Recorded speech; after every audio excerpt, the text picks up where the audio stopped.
In the quiet hours of the night, when the world around you softens and the mind begins to drift, there exists a story, ancient yet timeless, waiting to be told.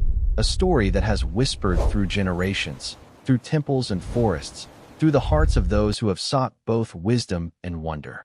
This is the story of the Ramayana, an epic woven not merely from words, but from lessons, devotion, courage, and the gentle guidance of Dharma, the eternal principle of righteousness.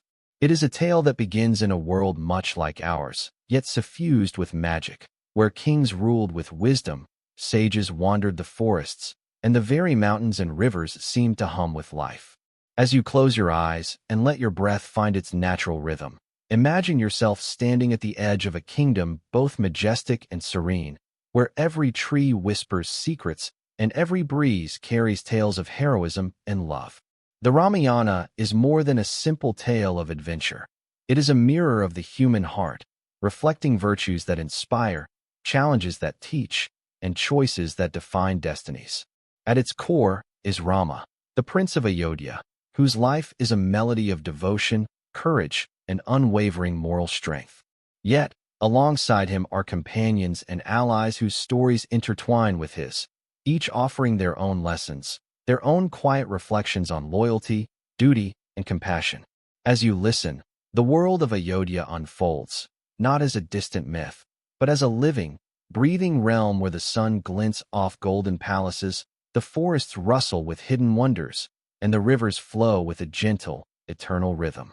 In this world, every character, every encounter, every choice has weight and purpose, guiding us not with loud proclamations, but with subtle nudges that speak to the soul. Picture the kingdom of Ayodhya as it once was, a place of harmony and prosperity, where the streets echo with the laughter of children, and the markets are alive with color and fragrance. The air is scented with blooming flowers, and the soft hum of temple bells blends with the songs of wandering minstrels. In this kingdom, Rama grows, nurtured not just in the art of warfare or statecraft, but in the quiet lessons of honor, respect, and compassion for all living beings. He is a prince not only of royal blood but of deep wisdom, trained by the finest teachers in matters of mind, body, and spirit. As you imagine these moments, let yourself drift into the rhythm of his world, where every step carries purpose, every word carries weight, and every thought is a reflection of the harmony he seeks to uphold. Yet, even in the most serene of worlds, the threads of destiny are often intertwined with challenges, and the Ramayana gently unfolds these challenges not as mere obstacles, but as opportunities for growth, understanding, and reflection. As the story begins, the stage is set for a journey that will take us from the peaceful corridors of Ayodhya to the dense, whispering forests beyond its walls, into realms of magic, devotion, and cosmic significance. It is a journey of the heart as much as it is of the mind, a journey that invites you, the listener, to step lightly into another time, to follow the soft footprints of heroes and sages, and to let the cadence of their stories lull you into a state of calm awareness and gentle wonder.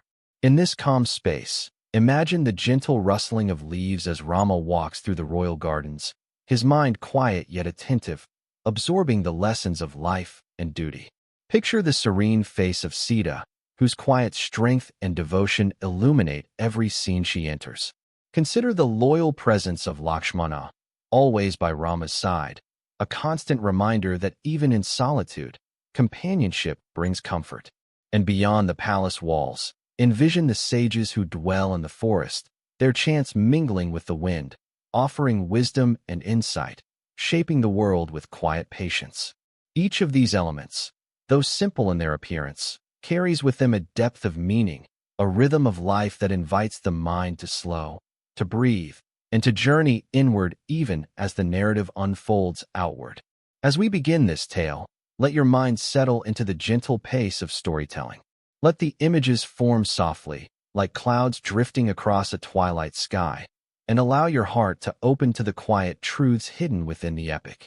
The Ramayana is a story that does not demand attention with urgency.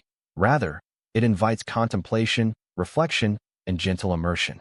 It is a story to be savored, each word a brushstroke painting a world of virtue, devotion, and serene adventure. As you listen, know that the story will carry you across mountains, rivers, and forests, into the hearts of heroes and the minds of sages, always at a pace that honors your need for calm, for rest, and for quiet wonder. So, as the night deepens and the world softens around you, allow yourself to step into the kingdom of Ayodhya, to walk alongside Rama, Sita, and Lakshmana, and to drift with the rhythm of a story that has traveled through centuries.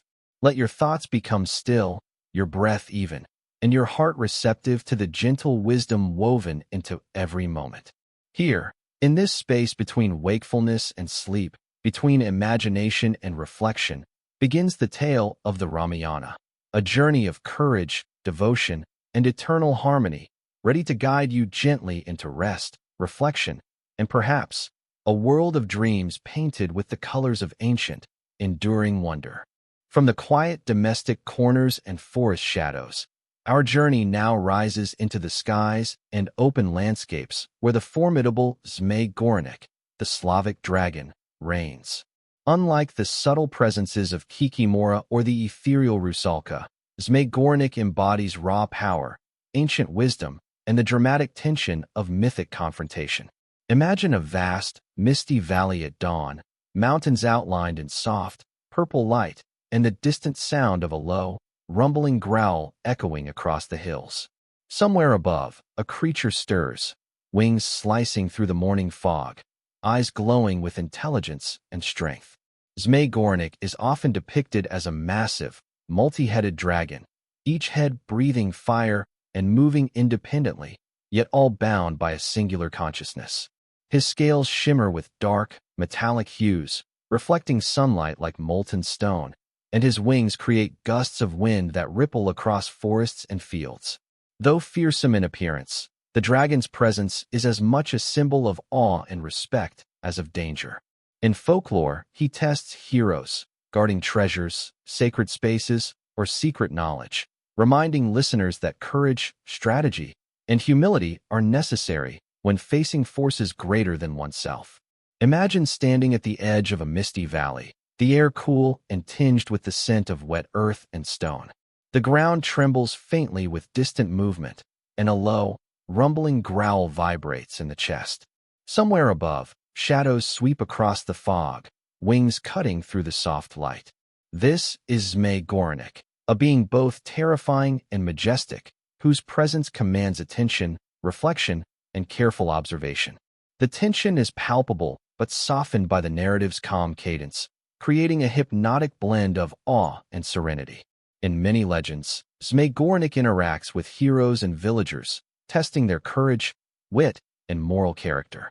Success often comes not from sheer strength, but from cleverness, patience, and respect for the dragon's power. Some stories describe heroes approaching with humility, solving riddles, or performing acts of bravery that earn the dragon's respect or access to hidden treasures. Others, who act recklessly, face fiery obstacles or are forced to retreat. These narratives teach that intelligence, preparation, and respect for natural and supernatural forces are as valuable as courage and strength, all within a context suitable for calm, immersive storytelling. Picture a high mountain pass, clouds drifting lazily between jagged peaks. A faint shadow crosses the fog, followed by the low flapping of enormous wings. Zmaj descends slowly, each movement deliberate, almost ceremonial. He is not attacking but observing, testing the patience and focus of those below. This creates a soft suspense, engaging the imagination without startling the listener, perfectly aligned with the hypnotic rhythm and calm pacing of bedtime storytelling. Zmaj multi-headed form adds a layer of subtle intrigue.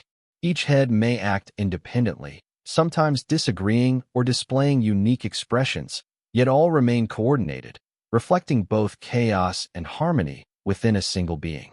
This duality mirrors the broader themes of Slavic mythology: power intertwined with wisdom, danger balanced by lessons, and the natural world reflecting both challenge and beauty. Listeners are drawn into these dynamics, imagining the creature's movements, the interplay of heads, and the immense scale of its presence, all while remaining immersed in a soothing narrative cadence. Imagine standing in a quiet clearing as the dragon lands atop a distant hill. The air shivers with the force of his wings, leaves rustle, and small streams ripple in response. His eyes gleam, reflecting sunlight and shadow alike, and his roar, though muted in our calm storytelling style, resonates like distant thunder. The forest and fields respond to his presence as though alive, each rustle, each movement, a reminder of the interconnectedness of creatures, landscapes, and the lessons they hold. The dragon also embodies moral and symbolic lessons. In folklore, Zmai Gorenik often guards precious treasures, sacred locations, or secret knowledge. Heroes and adventurers approaching him must balance bravery with wisdom, curiosity with caution. His presence reinforces the ideas of respect, strategy, and humility, teaching that the greatest rewards often require reflection, patience, and understanding. These lessons are woven seamlessly into the narrative, allowing the listener to engage deeply without fear, their imagination guided gently through epic yet calming scenes. Imagine a soft sunset illuminating the dragon's scales, turning them to molten gold and deep violet. Each movement sends ripples through the fog, stirring the leaves and streams below. There is majesty in his presence, a balance between power and elegance. Even as he tests the hero's courage or observes the valley, the atmosphere remains hypnotic, with vivid sensory details, scent of stone, the rustle of trees, the faint warmth of firelight from his breath, creating an immersive, relaxing experience. Even in moments of subtle threat, Zmai Gorenik is never portrayed as senselessly cruel. His trials and challenges reflect the natural order and moral balance, teaching that strength and courage must be paired with intelligence and respect. This subtle tension engages the listener's imagination while preserving a calming, reflective tone. The epic scale of the dragon, combined with slow, deliberate pacing and immersive imagery, guides the mind into curiosity, wonder, and gentle suspense, without generating fear or alarm. As night falls over the valley, imagine Zmai Gorenik retreating into the clouds, his massive wings fading into the mist, eyes still glimmering like distant stars. The wind carries his presence through the trees, across rivers and fields, leaving a lingering sense of awe, respect, and reflection. His story encourages patience, strategic thinking, and humility, while the calm, rhythmic narrative supports relaxation, imagination, and a gentle transition toward sleep. And so, as we leave the skies and valleys dominated by the mighty Zmai Gorenik, his lessons remain. Courage tempered with wisdom, awe balanced with respect, and the understanding that even the most formidable forces have patterns, logic, and lessons to offer. Through his story, listeners are invited into an immersive world of imagination, calm suspense, and reflective wonder, perfectly suited for the soothing journey of Slavic legends before sleep. From the open skies and valleys where mighty dragons roam, our journey now leads us to a darker, yet equally captivating corner of Slavic folklore, where Kashiai the Deathless resides.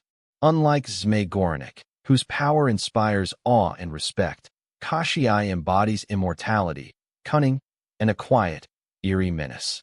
Picture an ancient, mist-covered castle atop a rocky hill, its spires reaching into the twilight sky, the wind whispering through broken windows, and shadows stretching long across empty halls. Somewhere within this silent fortress, Kashiai watches and waits, his essence lingering like a chill in the air, a presence felt more than seen. Kashiai is often depicted as a gaunt, skeletal figure with sharp features, his eyes deep and penetrating, holding the wisdom and malice of centuries. His immortality is bound to hidden objects, often called death needles or enchanted chests, placed far from his grasp, making him unkillable unless his secret is discovered. This aspect of folklore transforms him into a figure of fascination, a villain whose power is immense yet fragile, whose cunning ensures survival, and whose tales are filled with subtle tension rather than overt violence. The eeriness of Kashiai's world captivates the imagination while maintaining a calm, immersive pace suitable for bedtime storytelling. Imagine approaching the ancient castle through a misty forest path. The air is damp and cool, carrying the scent of moss, stone, and distant smoke. Shadows move strangely among the twisted trees, branches creaking softly in the wind. A chill runs along the spine, not of fear, but of curiosity, a subtle reminder that something extraordinary resides nearby.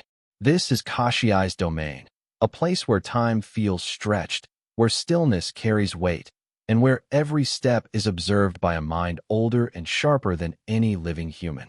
Kashiai's tales often involve heroes seeking to rescue captives or uncover hidden treasures, requiring patience, cleverness, and careful planning. Unlike brute force confrontations with dragons or forest spirits, interaction with Kashiai emphasizes intellect, strategy, and moral character.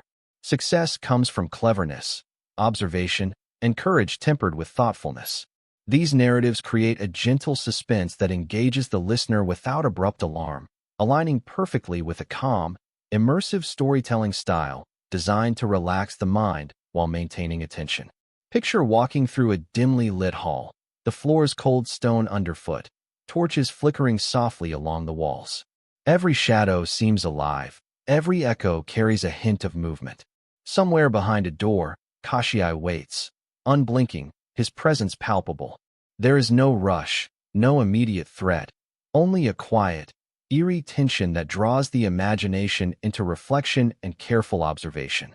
The suspense is slow, measured, and hypnotic, ideal for bedtime immersion, where curiosity blends with calm anticipation. Kashiai's immortality is central to his mystique. His life is hidden in distant, magical objects, making him both invincible and strangely vulnerable. This paradox adds layers of intrigue, encouraging heroes and listeners to think creatively and observe closely. Each story of Kashiai emphasizes the consequences of choices, the interplay of cunning and patience, and the importance of understanding hidden truths. The subtle tension of searching, discovering, and outwitting an immortal being provides narrative engagement without startling or aggressive action. Imagine a faint glow emanating from a distant tower window, a soft light reflecting on wet stone. The wind carries faint whispers, the rustle of long-forgotten tapestries, and the quiet creak of hinges. Kashiai's presence is felt, a lingering awareness that the unseen is watching, calculating, and waiting. He embodies the delicate balance between fear and fascination, danger and intrigue, capturing the listener's imagination while guiding it gently through the narrative, perfect for bedtime reflection and relaxation. Kashiai's character also teaches subtle moral lessons. His stories emphasize the value of patience, strategy, and moral integrity, highlighting that even the most powerful beings are bound by rules, vulnerabilities, and logic. Heroes who approach him recklessly often fail, while those who act with wisdom, courage, and careful observation succeed. These principles translate seamlessly into reflective bedtime storytelling. Listeners engage mentally, consider choices and consequences, and explore suspense in a controlled, calming manner. Picture now the castle at night, bathed in silver moonlight. Shadows stretch across the courtyards, wind stirs the leaves of a nearby grove, and the faint outline of Kashiai's skeletal figure moves silently within the halls. The air feels charged with quiet intelligence and latent power, yet there is no urgency, no sharp threat, only a slow, deliberate tension that invites the imagination to wander, consider, and immerse itself in the layers of story, mystery, and reflection. Even in his more sinister depictions, Kashiai is never chaotic or violent for its own sake. His intelligence, patience, and strategic thinking create suspense through subtlety, observation, and moral lessons rather than abrupt action. The narrative unfolds slowly, with careful pacing, immersive sensory details, and a rhythm that is both calming and engaging. Listeners can explore the eerie, otherworldly qualities of the immortal villain while remaining enveloped in a safe, reflective, and relaxing experience. As the night deepens, imagine Kashiai retreating to his hidden chambers, the castle settling into an almost palpable stillness. The wind hums softly through towers, the moonlight glimmers on ancient stone, and the chill of his presence lingers like a quiet memory. His story leaves behind reflections on patience, strategy, curiosity, and respect for forces beyond human understanding. Listeners are gently guided into contemplation, imagination, and relaxation, perfectly aligned with the immersive rhythm of bedtime storytelling.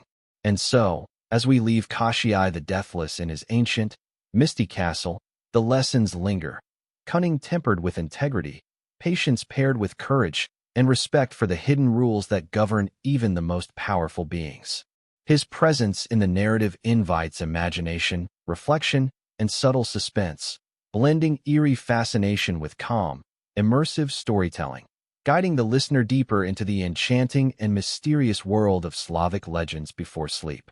From the dark, immobile halls of Kashii the Deathless, our journey now drifts toward flowing rivers, serene lakes, and quiet ponds where the Vadianoi, the Slavic water spirit, dwells. Unlike the Kikimora or Leshy, whose realms are domestic or terrestrial, Vadianoi exists in water, embodying the ebb and flow of life, the hidden power of natural currents, and the mysteries that lie beneath calm surfaces. Imagine a quiet riverbank at twilight, mist curling above the water, the faint scent of reeds and wet earth lingering in the air, and somewhere below the rippling surface, a presence stirs, ancient, observant, and quietly commanding. Vadianoi is often depicted as a tall, aquatic figure, with a humanoid upper body, greenish, slimy skin, and long hair that floats like algae in the currents. His lower half resembles the tail of a fish or a mass of flowing water, giving him fluidity and grace.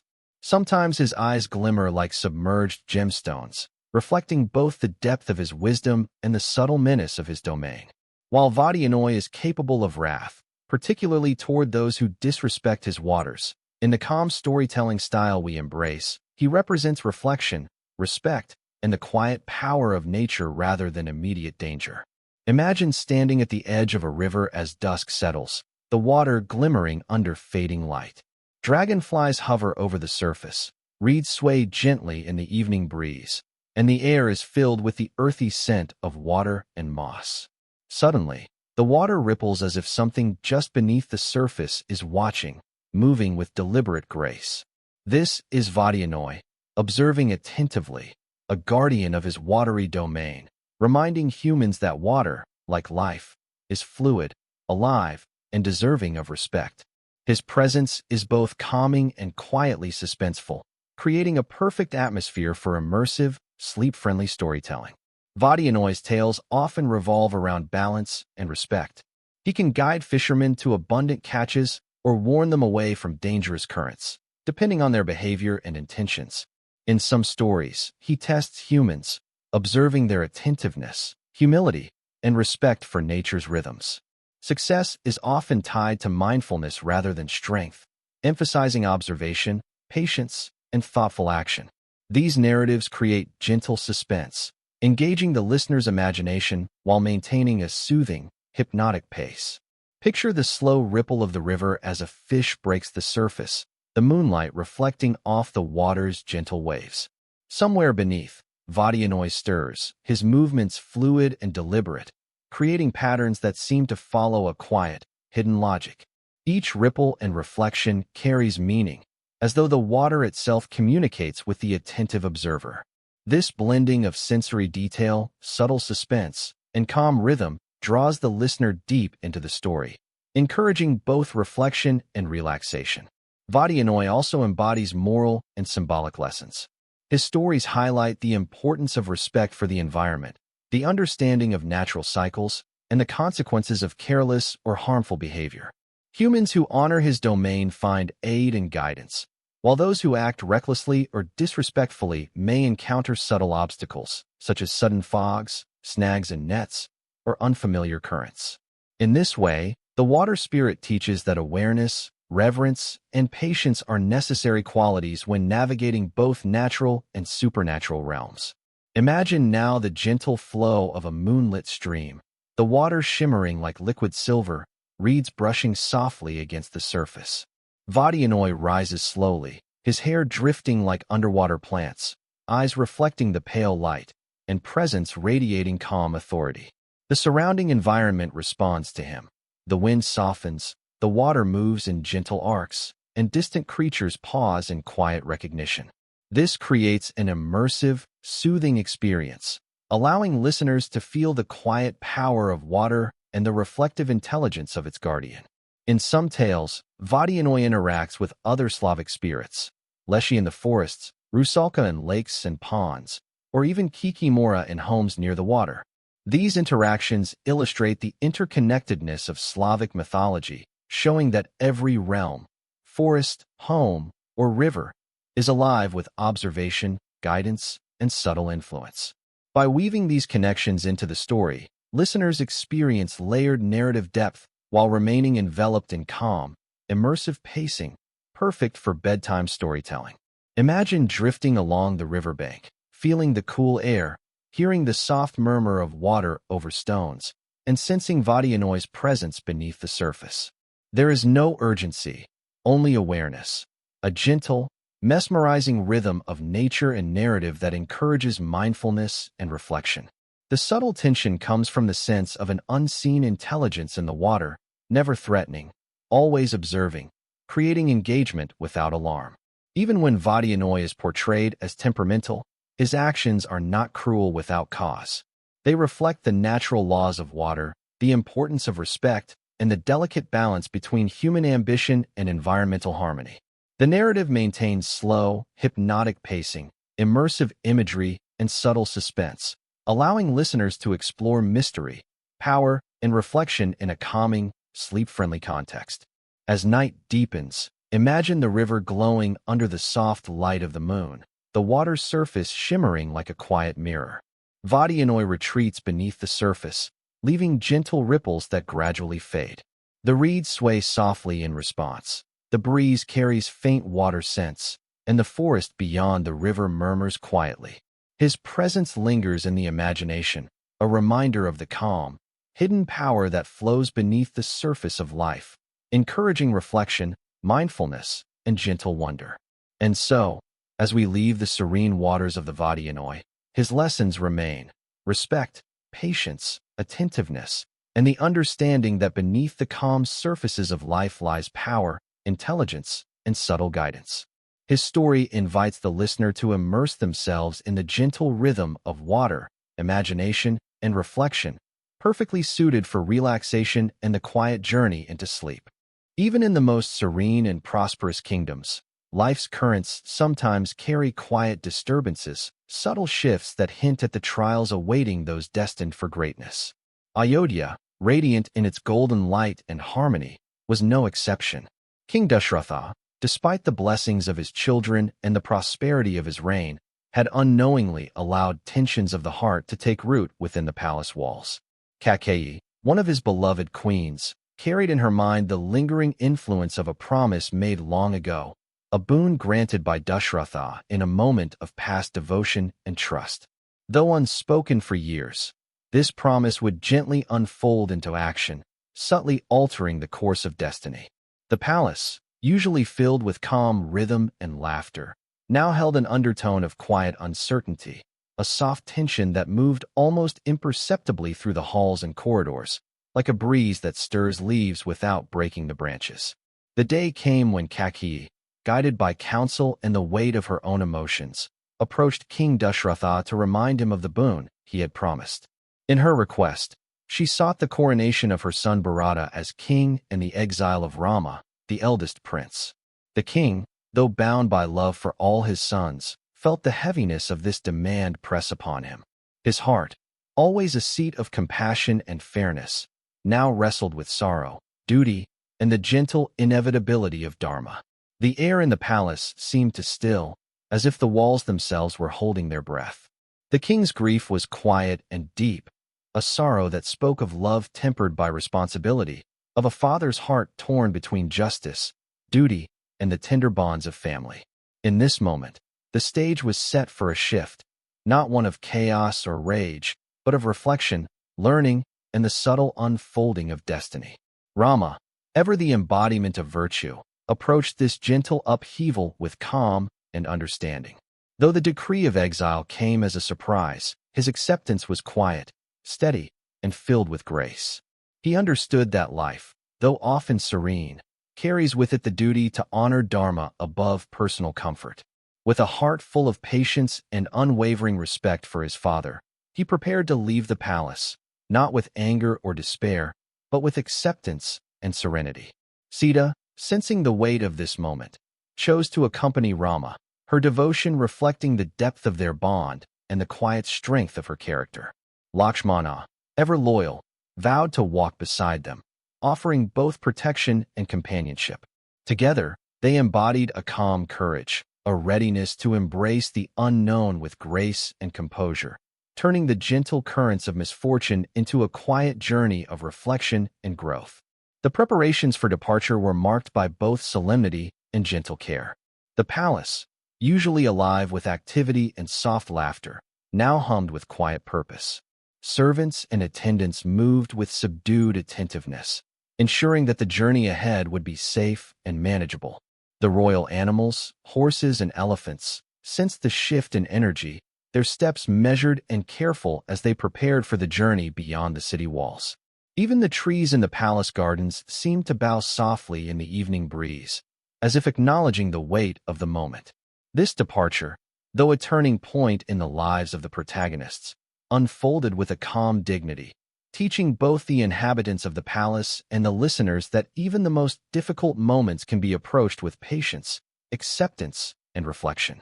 As Rama, Sita, and Lakshmana walked through the city one last time, the streets of Ayodhya seemed almost to hold their breath.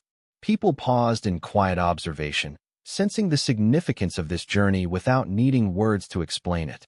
The city, in its serene beauty, reflected the harmony that had nurtured the princes, and yet, it now mirrored the subtle melancholy of change.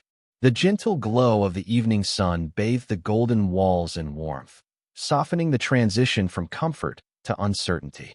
This moment, though tinged with sorrow, was also imbued with a quiet lesson, that life, like the flowing rivers around the city, moves continuously, carrying with it both joy and challenge, both separation and reunion.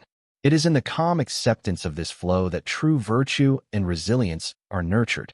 Their journey into exile began along paths lined with dense forests and whispering streams. The change from palace grandeur to forest simplicity was profound, yet it carried with it an unexpected serenity. The soft rustle of leaves underfoot, the distant call of birds, and the gentle murmur of rivers replaced the familiar rhythms of the city. Here, in the quiet embrace of nature, Rama, Sita, and Lakshmana found a space for reflection and growth. The forest, though wild and untamed, offered lessons in patience, mindfulness, and adaptability. Each step forward was both a literal journey and a metaphorical one, a passage into the unknown, guided by faith, virtue, and an unwavering adherence to Dharma. The exile, though born of sorrow, became a gentle teacher, showing that challenges, when met with calm and understanding, can cultivate resilience, insight, and profound inner strength. Even in moments of fatigue or uncertainty, the three travelers found solace in their connection with one another and with the world around them. Rama's calm wisdom guided their steps, Sita's devotion and gentle courage provided comfort and reassurance, and Lakshmana's steadfast presence offered security and companionship. The journey was slow, reflective, and filled with opportunities for contemplation. Every river crossing, every forest glade, every encounter with a wandering sage became a lesson in balance, resilience, and virtue. The world beyond the walls of Ayodhya, though unfamiliar, revealed its quiet beauty in subtle ways. The glint of sunlight on a river, the delicate fragrance of forest blossoms, the rhythmic call of distant animals. In these moments, the listeners too are invited to slow, to breathe, and to appreciate the serene rhythm of life that unfolds even amidst change and challenge. Thus, the exile of Rama, Sita, and Lakshmana, though it began with sorrow and separation, gradually unfolded into a journey of discovery, virtue, and quiet reflection. It is a gentle reminder that life's inevitable shifts, even those that seem daunting, carry within them lessons of patience, resilience, and inner calm. As the trio moved deeper into the forest, leaving behind the familiar comforts of Ayodhya, they embraced the rhythm of a new life with grace and serenity, turning a moment of trial into an opportunity for spiritual growth and reflection. And as the night deepens and the forest whispers its quiet songs, we, too, are invited to follow their steps with calm awareness, letting the gentle currents of this ancient story carry us into reflection, rest, and a serene understanding of life's deeper rhythms. As Rama, Sita, and Lakshmana left behind the golden palaces of Ayodhya, they entered a world shaped by nature's quiet rhythms, a realm where the whispers of the wind through the trees and the gentle gurgle of streams became companions to their journey.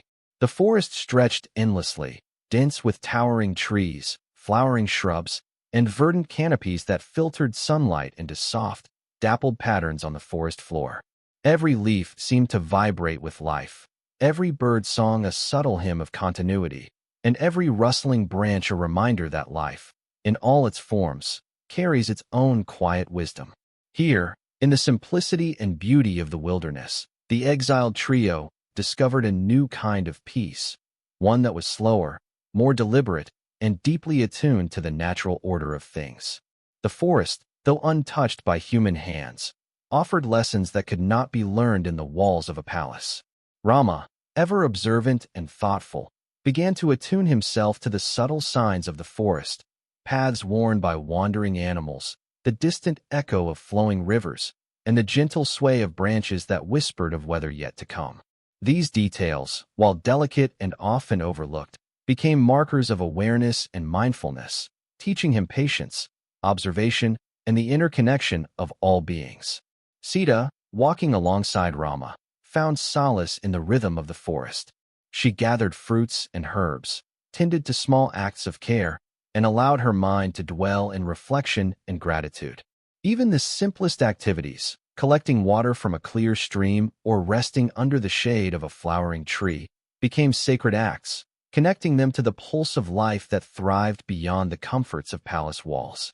Lakshmana, vigilant and protective, embraced the forest as a training ground for both mind and body.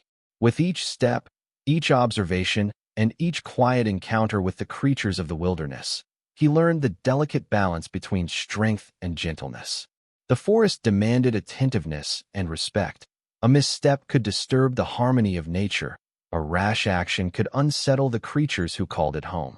Through this quiet discipline, Lakshmana honed his senses, his reflexes, and his patience, learning that true vigilance is tempered by care and understanding rather than fear or aggression. In this way, even in exile, the trio's lives were rich with growth, each day presenting a new opportunity to cultivate inner strength and wisdom. Sages and hermits often wandered these forests, their presence a bridge between the mortal and spiritual realms.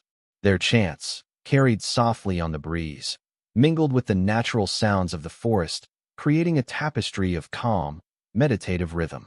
These sages offered guidance not through force or strict instruction, but through gentle counsel, parables, and reflective conversation.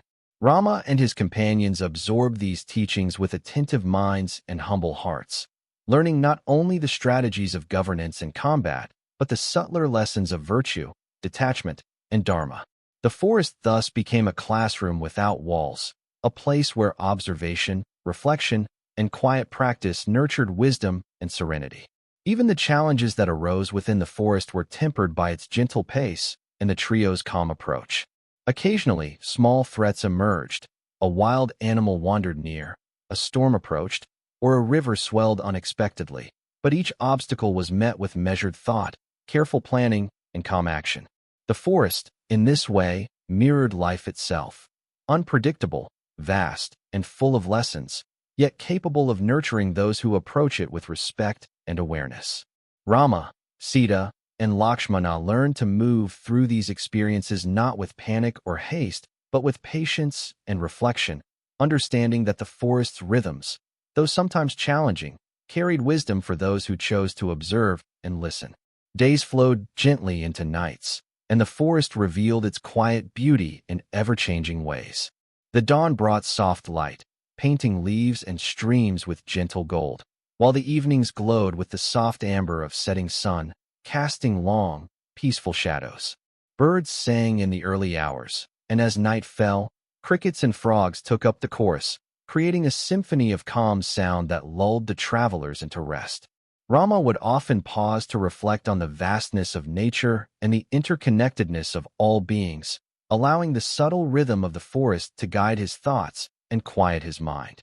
Sita, too, found moments to meditate by streams, feeling the cool water flow over her fingers, each movement a reminder of the gentle persistence and patience inherent in the world.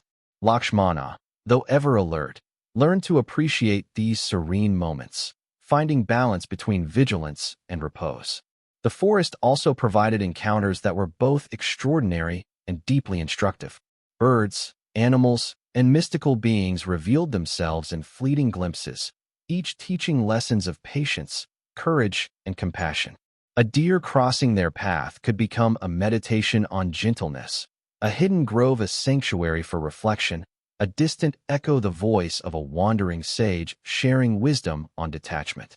These encounters, though subtle, carried meaning, and the trio moved through them with attentive hearts, recognizing that even the smallest details held significance. In this way, exile became not a punishment, but a transformative period, shaping characters and teaching lessons that palace life could never impart. As the days passed, the bonds between Rama, Sita, and Lakshmana deepened, strengthened by shared experiences, challenges, and the serene beauty of the forest. Their interactions were marked by calm understanding, quiet support, and gentle humor, reminding them that even in simplicity and austerity, life could be rich and fulfilling. Each day was a practice in mindfulness, each night an opportunity for reflection, each moment a chance to align actions with Dharma. The forest, in all its vastness, became a teacher, offering patience, resilience, and serenity in abundance. Through these gentle, flowing days, the listeners too are invited to slow their breath, to feel the rhythm of the natural world, and to embrace the calm continuity of life. The forest is not merely a backdrop for adventure. It is a space of inner growth, reflection, and quiet awakening. Just as Rama, Sita, and Lakshmana find guidance in observation, patience, and respect, so too can the mind of the listener settle into this gentle cadence, letting go of tension and embracing the soft lessons of balance, harmony, and virtuous living. And so, in the heart of the forest, amid the whispering trees, the flowing streams, and the gentle chorus of birds and insects, life in exile unfolds as a serene and transformative journey. It is a life where virtue, wisdom, and inner calm are cultivated through quiet observation, reflective practice, and gentle companionship. As the sun sets behind the dense canopy, casting long shadows and bathing the forest in warm light, the listener is invited to follow, in calm attention, this tranquil rhythm, drifting ever deeper into the story of the Ramayana, where even trials are softened by the gentle hand of nature and the enduring light of Dharma. As Rama, Sita, and Lakshmana journeyed deeper into the tranquil forests, the world around them began to reveal layers of magic and mystery that went beyond ordinary sight. The trees, already tall and majestic, seemed to hum with life, their leaves whispering secrets as the wind passed through them.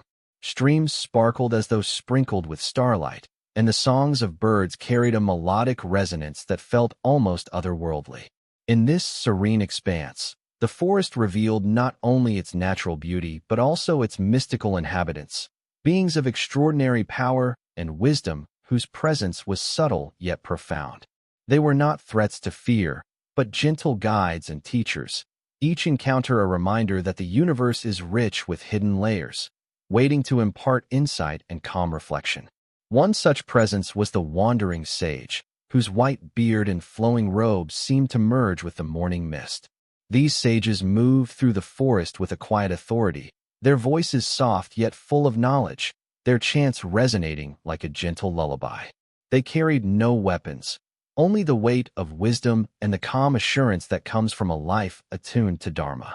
Rama and his companions would often pause to listen to these sages, absorbing not only their words but the serene energy that surrounded them. The sages spoke in parables, in subtle stories that carried moral and spiritual lessons. Every sentence, delivered with gentle cadence, seemed to linger in the air, allowing reflection to unfold naturally, without rush or urgency. The forest also introduced the trio to more extraordinary mystical beings, Vanaras, the monkey-like warriors whose presence would later prove invaluable. These creatures, though playful and sometimes mischievous, radiated intelligence, courage, and loyalty. Their eyes glimmered with insight, and their movements carried both strength and grace. Rama observed them with quiet attention, noting their discipline, social bonds, and unwavering commitment to each other. Lakshmana, ever vigilant, recognized the value of these beings not just in potential battle, but in the lessons of loyalty, courage, and communal harmony they embodied. Even Sita, attuned to the subtler energies of the forest, felt the gentle reassurance of their presence, understanding that these mystical beings were allies, guides, and reflections of the forest's abundant wisdom. At times, the forest revealed beings of even greater majesty, celestial spirits whose forms shimmered faintly like sunlight filtered through leaves. They rarely spoke, but their presence alone instilled a sense of awe, calm, and humility. These encounters reminded Rama, Sita, and Lakshmana of the vastness of existence and the interconnectedness of all life. Every creature, whether ordinary or mystical, was part of the same rhythm, moving in harmony with the quiet law of Dharma. The forest taught patience, for these beings appeared not on demand, but when the moment was ripe for understanding, demonstrating the subtle timing and gentle orchestration inherent in life's flow.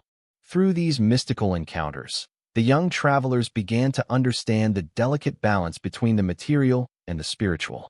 Lessons were rarely direct. Instead, they were whispered through observation, gentle guidance, and experience. Rama learned that true leadership requires both strength and humility. Sita realized that devotion is most powerful when combined with patience, and Lakshmana discovered that loyalty is as much about restraint as it is about courage.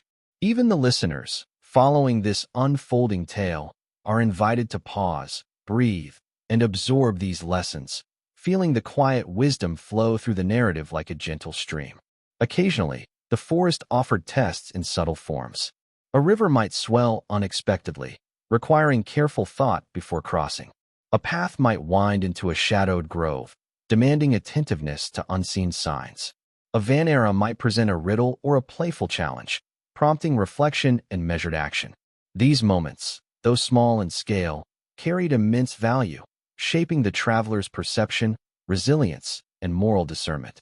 They reinforced that the mystical forest, though serene and beautiful, was alive with teaching, reminding the exiles and the listeners that growth often arises in the quiet challenges, the subtle encounters, and the moments that ask for patience and calm discernment. Perhaps one of the most profound lessons came from observing the harmony between the mystical beings themselves. Vanaras, spirits, and wandering sages coexisted within the forest without conflict, each following its own path, yet respecting the rhythm of the others. Rama, Sita, and Lakshmana absorbed this lesson intuitively. Coexistence requires understanding, compassion, and the quiet acknowledgement that every being has a role within the larger tapestry of life. Even the playful antics of a vanera or the solemn chant of a sage carried purpose, teaching balance between action and stillness, courage and humility, joy and reflection. Through these encounters, the forest became more than a place of exile. It transformed into a sanctuary of learning, growth, and gentle revelation. The travelers began to recognize that each mystical being, each subtle sign, each sound of the forest was part of a larger design. Nature and spirit intertwined seamlessly, offering guidance not with loud insistence, but with subtlety, patience, and grace.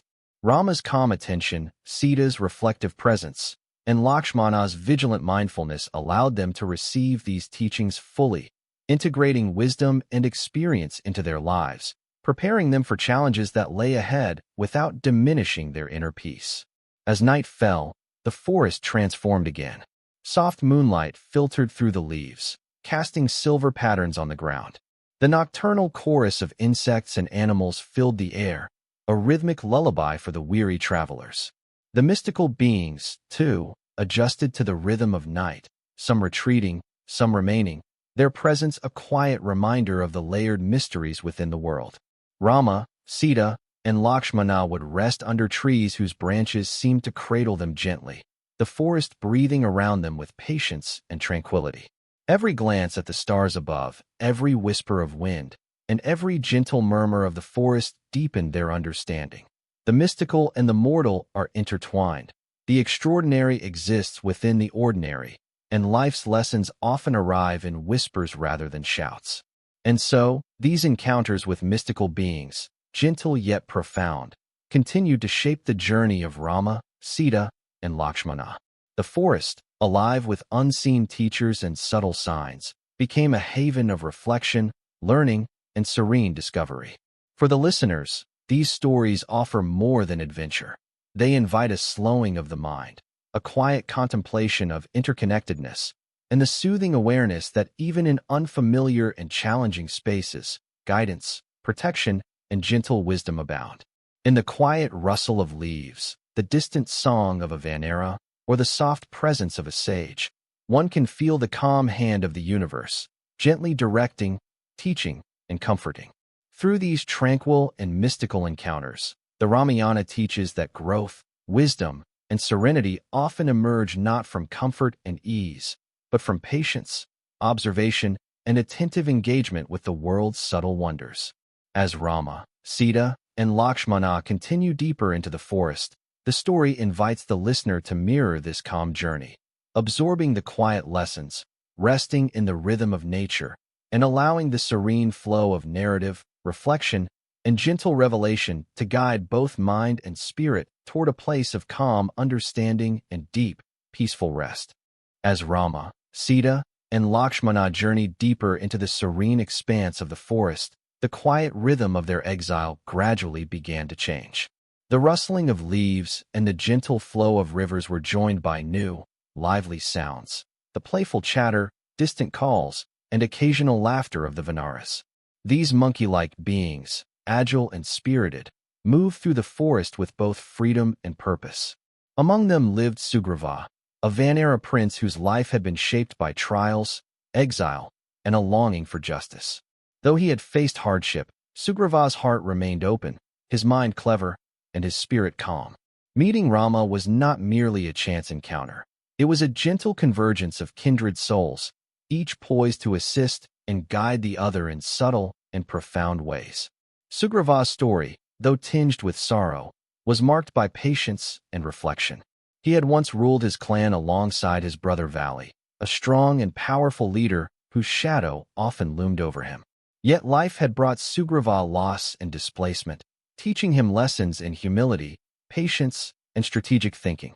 These qualities, quietly cultivated through years of contemplation, made him the perfect ally for Rama.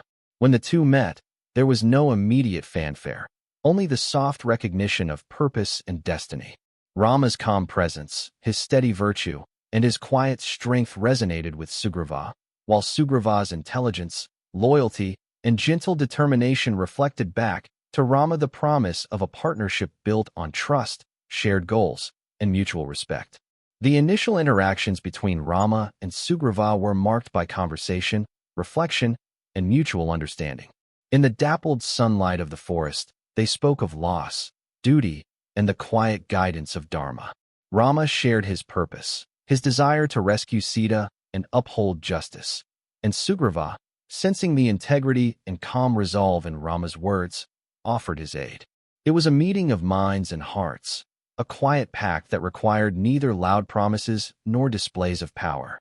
Each recognized the subtle dance of destiny at play, understanding that cooperation born of virtue and mutual respect could achieve what alone might be impossible. For the listener, this moment is a gentle reminder that guidance and support often appear in forms we might not expect, arriving quietly when hearts are aligned and intentions are pure.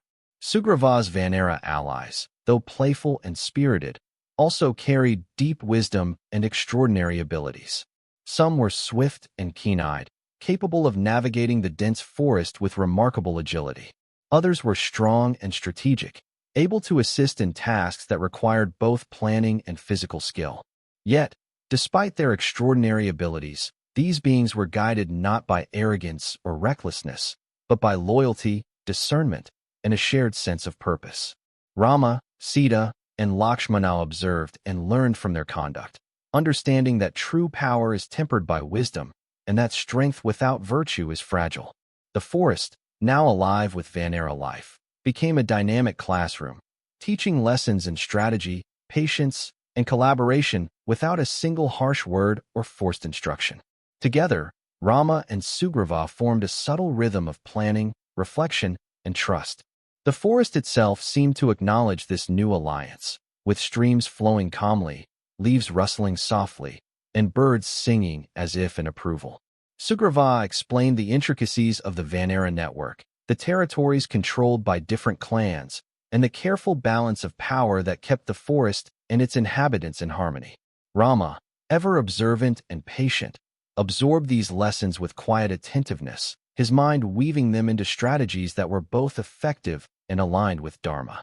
Lakshmana, vigilant and protective, recognized the value of these alliances not only for the immediate task, but for the deeper understanding of loyalty, strategy, and the interconnectedness of all beings. Sita, observing these interactions, felt both reassurance and reflection. The Vanaras, though different in form and energy, embodied virtues that resonated with her own understanding of Dharma, loyalty, courage, and the importance of community. In quiet moments, she reflected on how even in exile and uncertainty, one can find allies, guidance, and support. The forest, with its myriad inhabitants and gentle rhythms, became a mirror for life itself. Unexpected companions may appear, challenges may shift, yet calm observation, trust, and moral alignment guide one toward balance and fulfillment. As Rama's alliance with Sugriva solidified, the Vanaras themselves began to contribute in subtle ways. Some brought intelligence of distant forests and enemy territories. Others assisted in gathering resources, building temporary shelters, and maintaining safety within the forest. Every action, though seemingly small, was infused with purpose and careful thought. The forest echoed with their laughter, chatter, and coordinated efforts, creating a dynamic yet gentle energy that balanced the calm, reflective presence of Rama and Sita. It was a rhythm of life in exile that combined vigilance with serenity, strength with patience, and planning with adaptability. Perhaps most importantly, this period allowed Rama to reflect deeply on leadership, loyalty, and the responsibility that comes with power. Sugriva, despite his own trials, demonstrated the quiet dignity of a leader who understands that strength is most valuable when tempered by wisdom and moral clarity. His guidance was never harsh or domineering. Instead, it was a calm, steady hand, offering insight and subtle instruction. Rama, in turn, learned not only strategies for rescue but the deeper art of collaboration, trust, and compassion for allies and followers alike.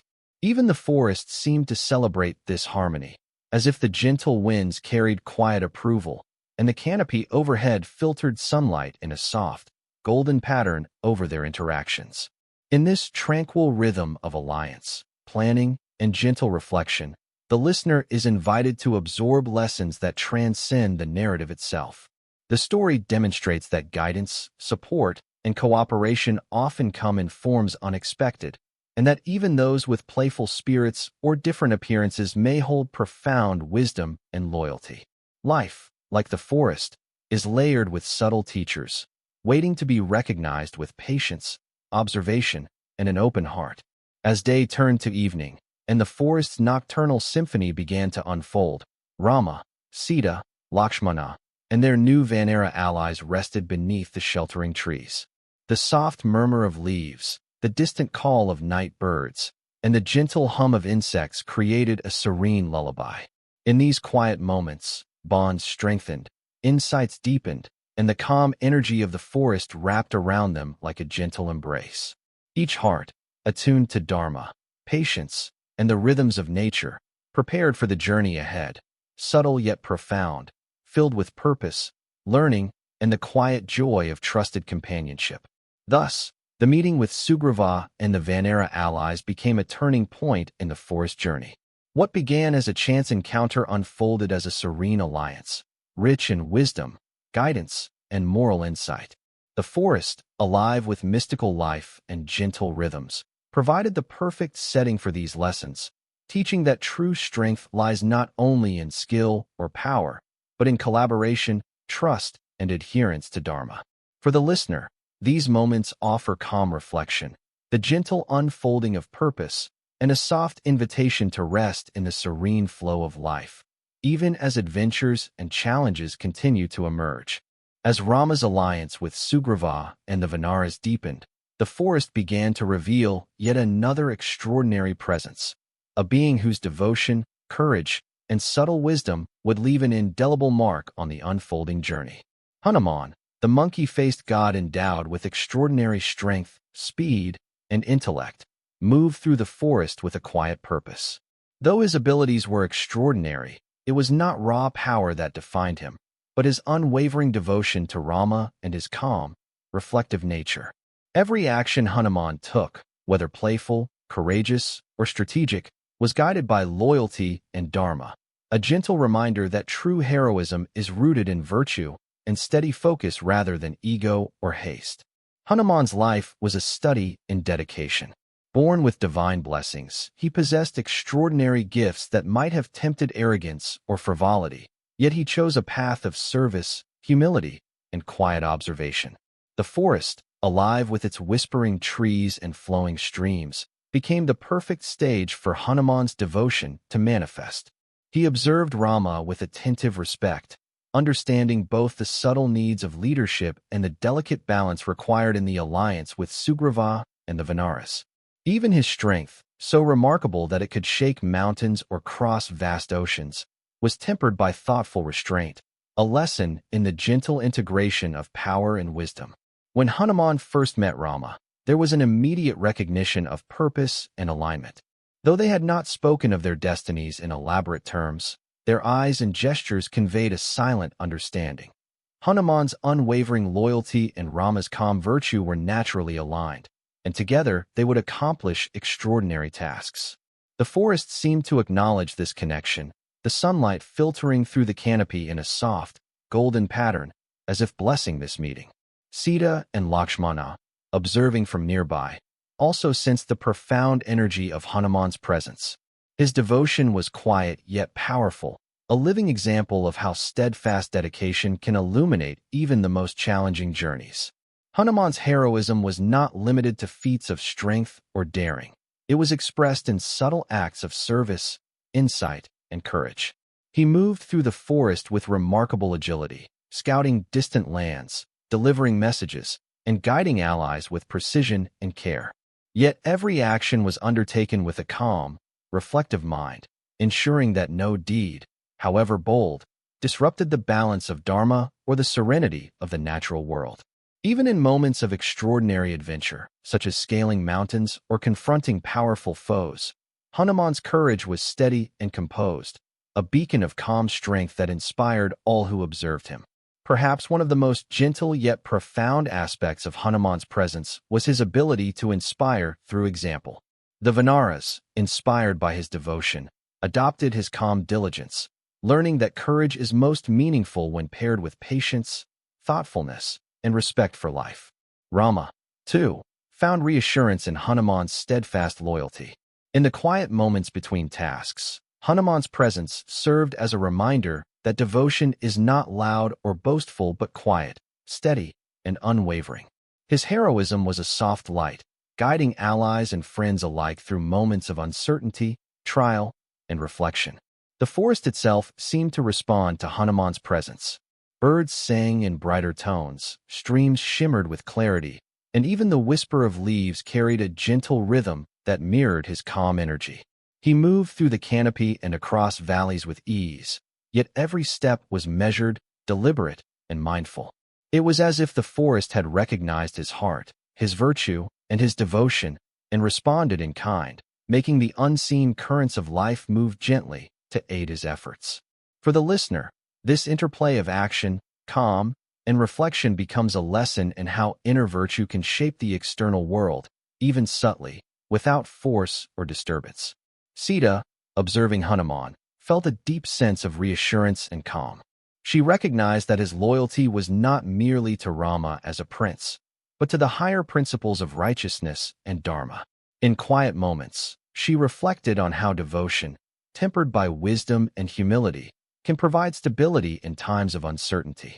Lakshmana, always vigilant, noted that Hanuman's courage was a perfect complement to their own vigilance, a reminder that strength guided by virtue can protect, inspire, and guide without fear or recklessness.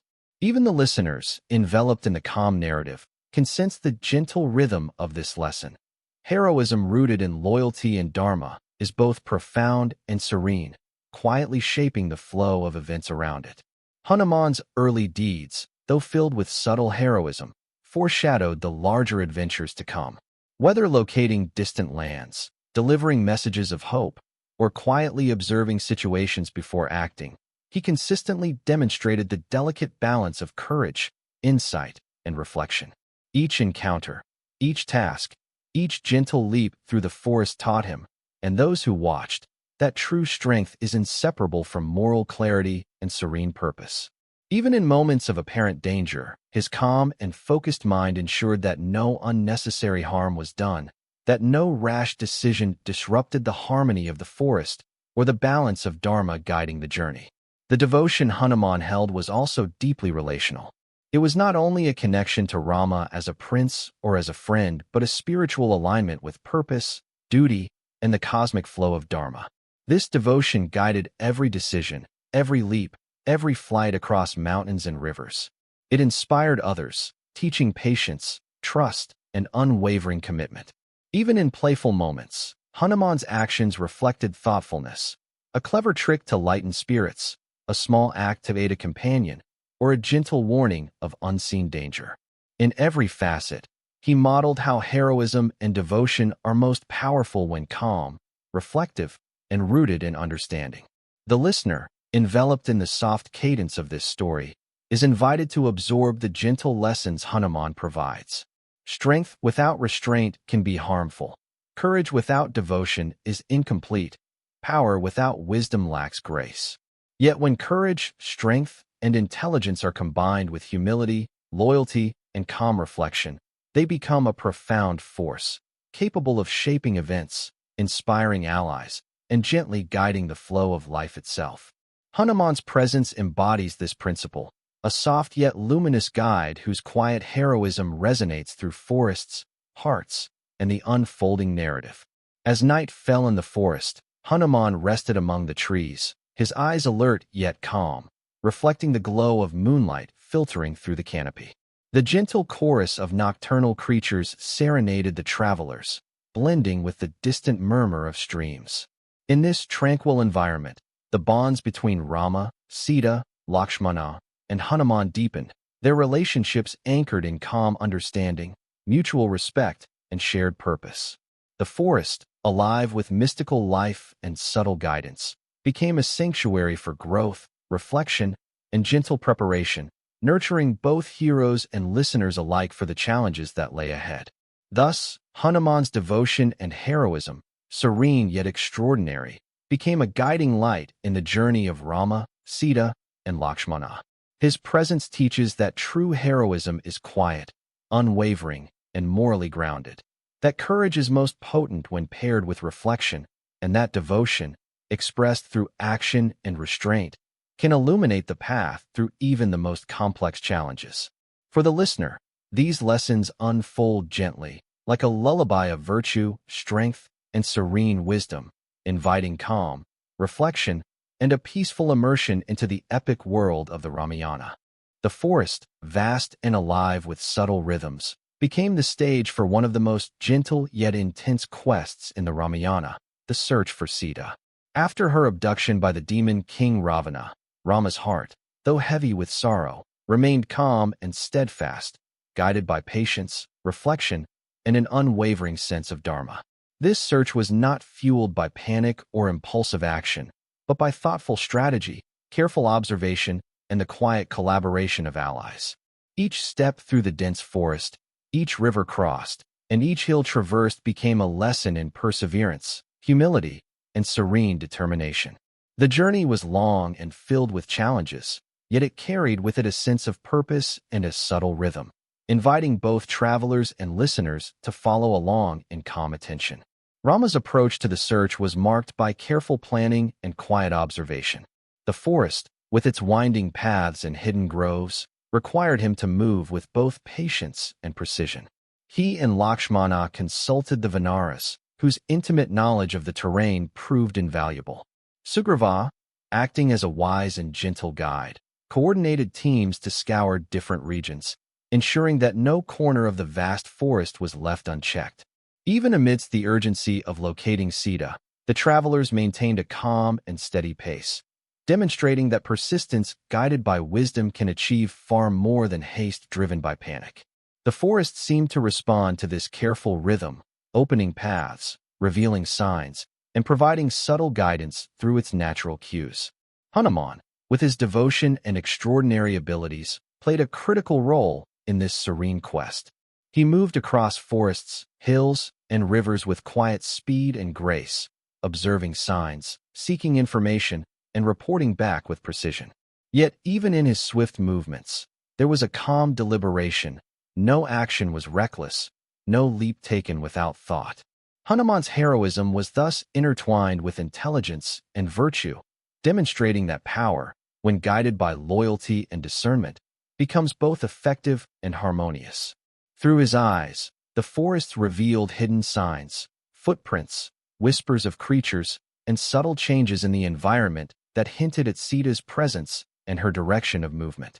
The journey also provided opportunities for reflection and subtle learning. Each encounter, whether with Vanaras, sages, or other mystical beings, offered clues not only to Sita's whereabouts, but also to deeper truths about the forest, life, and dharma. Rama's heart and mind remained focused, yet open, absorbing lessons from the environment, allies, and gentle signs left in nature.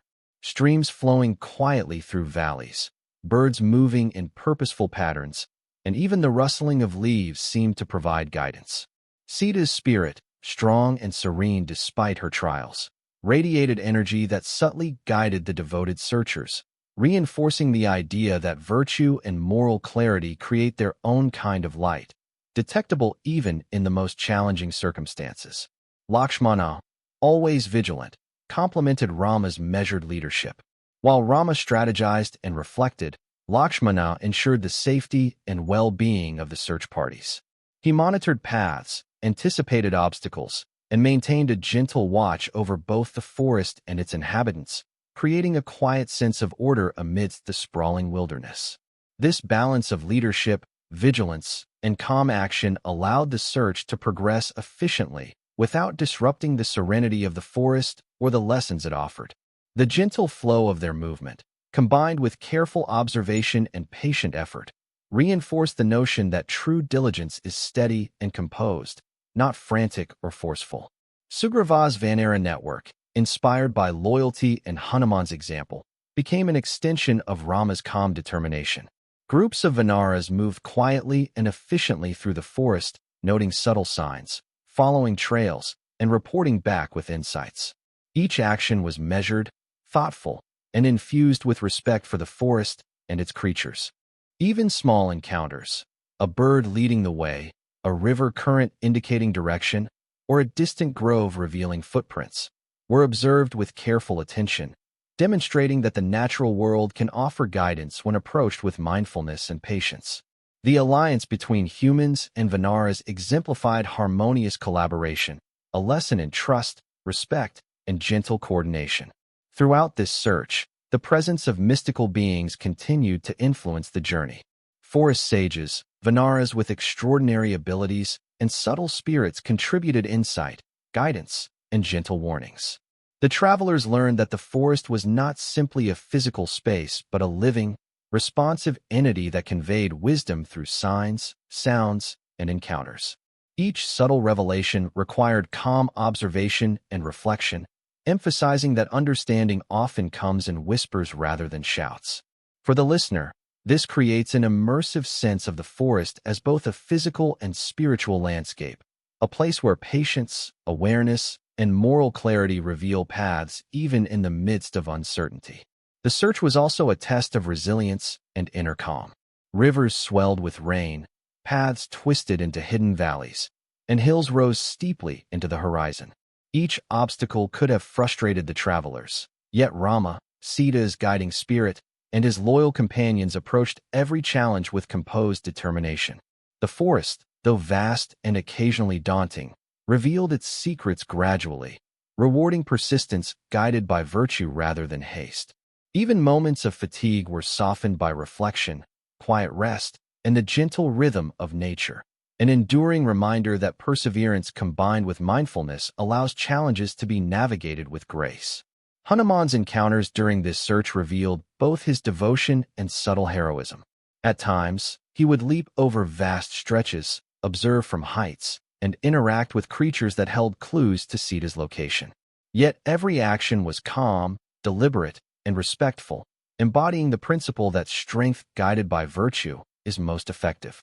The forest itself seemed to assist, with streams flowing gently toward paths of clarity, winds carrying soft messages, and shadows hinting at hidden passages. This interplay between effort and the quiet guidance of nature reinforced the Ramayana's lesson. The universe responds subtly to virtue, patience, and attentive action, creating a rhythm of assistance for those aligned with Dharma. As days passed, the search across forests, hills, and rivers became a journey of learning, growth, and subtle revelation. Rama's patience and calm wisdom guided every movement.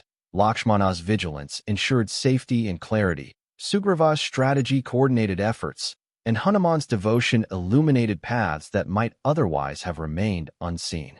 Even in uncertainty and challenge, the forest offered lessons in patience, observation, and moral alignment. The search was not merely physical. It was a gentle meditation on virtue, purpose, and serene perseverance, a journey that unfolded as much in the heart as in the landscape itself. And so, the search for Sita, carried out with calm determination, careful strategy, and unwavering devotion, unfolded across the vast expanse of the forest. Every step, encounter, and observation carried subtle lessons for both the characters and the listener. That perseverance rooted in virtue, action tempered by reflection, and guidance received with humility can illuminate even the most challenging paths. As Rama, Lakshmana, Hanuman, and the Vanara allies moved through the forest, the story gently invites the listener to follow, resting in the serene rhythm of the journey, absorbing its quiet wisdom, and feeling the calm flow of Dharma guiding the steps of those devoted to truth, loyalty, and love. After days of careful searching and quiet observation, the journey to rescue Sita reached a turning point. The forests and hills had been traversed, allies had been gathered, and subtle signs had guided the searchers toward a plan that required both ingenuity and calm determination. The idea of building a bridge to Lanka, across the vast ocean that separated the forest from the Demon King's domain, was not merely a task of engineering. It was a delicate orchestration of strategy, faith, and the unwavering alignment with Dharma. The forest, alive with its gentle rhythms, seemed to breathe alongside the travelers, offering guidance in subtle ways. The soft flow of rivers suggested patience, the gentle murmur of streams whispered timing, and the rustling leaves reflected the quiet movement of purpose. Sugriva and the Vanaras, already skilled in cooperation, quickly became the backbone of this ambitious plan. They moved with calm efficiency, discussing roles, observing terrain, and planning each step with gentle deliberation. Rama, ever patient and reflective, offered guidance that was both strategic and infused with virtue, ensuring that every decision upheld the principles of Dharma. Lakshmana remained vigilant, protecting the team while also contributing insights born from careful observation. Hanuman, embodying both devotion and subtle heroism, moved through the group as a quiet yet potent source of encouragement, demonstrating that action rooted in virtue and calm understanding can achieve extraordinary outcomes. The task of bridging the ocean was immense, yet the exiles approached it with a rhythm that balanced diligence and reflection. Stones and boulders, carefully selected and gently carried, were laid with precision, guided not only by strength, but by careful planning and alignment with natural flow. Each stone, though small individually, contributed to the growing path, symbolizing the cumulative power of patience, coordination, and virtue. The Vanaras worked in harmony, coordinating their efforts without haste, ensuring that even as the bridge extended across the vast waters, the process itself remained calm, deliberate, and reflective of the greater purpose guiding them. Rama's leadership throughout this endeavor was both gentle and steady. He recognized the value of each ally, acknowledging their skills, respecting their insights, and ensuring that every step honored both effort and moral clarity. Sugriva, in turn, demonstrated the subtle art of collaboration, integrating the strengths of the Vanaras into a seamless, coordinated effort. Hanuman, often observing from vantage points, offered suggestions and encouragement without force, embodying the principle that guidance delivered with calm understanding can inspire cooperation and focus more profoundly than commands or urgency ever could. The forest and the shore seemed to resonate with this harmony, the wind carrying a soft, steady encouragement, as though the natural world itself approved the alignment of purpose and virtue. The process of planning the bridge was also an exercise in reflection. Each moment of pause, each observation of tides and currents, offered insight into the delicate balance between effort and nature, intention and flow. The exiles learned that success is rarely a product of mere strength. It requires attention, patience, and an awareness of the forces that surround us. The Vanaras, initially energetic and playful, began to embody this same reflective energy, understanding that their remarkable abilities were most effective when paired with careful strategy, humility, and attentive coordination. In this way, even the act of construction became a meditation on virtue, patience, and the calm application of skill. Sita's image, ever present in the hearts of Rama and his allies, provided quiet motivation throughout this delicate operation. Though distant, her strength and serenity inspired thoughtful action, reminding the travelers that the ultimate goal was not only to reach Lanka, but to act with integrity, compassion, and calm determination. Each movement of stone, each step across the sand, was imbued with intention and moral awareness, creating a rhythm that echoed the subtle currents of Dharma. The listener, drawn into this rhythm, is invited to mirror this calm focus, experiencing the gentle unfolding of purpose alongside the travelers, absorbing both the narrative and its serene lessons. Even the ocean, vast and seemingly immovable, became a participant in this quiet orchestration. The ebb and flow of tides, the gentle lapping of waves against the shore, and the occasional rush of sea breezes offered guidance and subtle warnings, teaching the exiles to respect the natural order, observe its rhythms, and adapt with patience. No stone was placed hastily, no effort wasted. The bridge, extending across the water, became a living symbol of calm perseverance, thoughtful collaboration, and the integration of effort with wisdom. Each step forward, though measured and deliberate, carried profound significance, illustrating that even the grandest challenges can be approached with serene focus and reflective action. Hanuman's role during this preparation was particularly illuminating. He moved fluidly between observation and action, his devotion guiding both strategy and morale. With quiet encouragement, he inspired the Vanaras to work diligently yet thoughtfully, demonstrating that leadership rooted in virtue and calm understanding fosters cohesion, dedication, and creative problem-solving. Every boulder carried, every plank placed, and every careful adjustment reflected a harmony of strength, intelligence, and moral clarity. Even the smallest acts, lifting a stone, adjusting a rope, or offering a word of reassurance, resonated with purpose, illustrating the profound impact of calm, thoughtful action. As days flowed into nights, the rhythm of preparation continued, marked by reflection, careful planning, and gentle encouragement. The Vanaras rested under the protective canopy of the forest, the moonlight glimmering on stones and streams, casting silver shadows that mirrored the quiet dedication of the workers.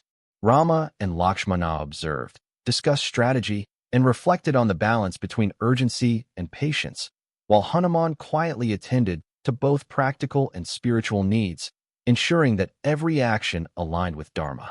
The forest, alive with its subtle currents and mystical rhythms, became a living participant in the endeavor, guiding and supporting each deliberate step with quiet wisdom. The construction of the bridge was thus a lesson in many dimensions: patience and diligence, strength tempered by strategy, courage guided by virtue, and collaboration rooted in trust. Every stone laid and every rope tied reflected a deeper truth, that challenges, no matter how vast, can be approached with calm focus, reflective wisdom, and cooperative effort.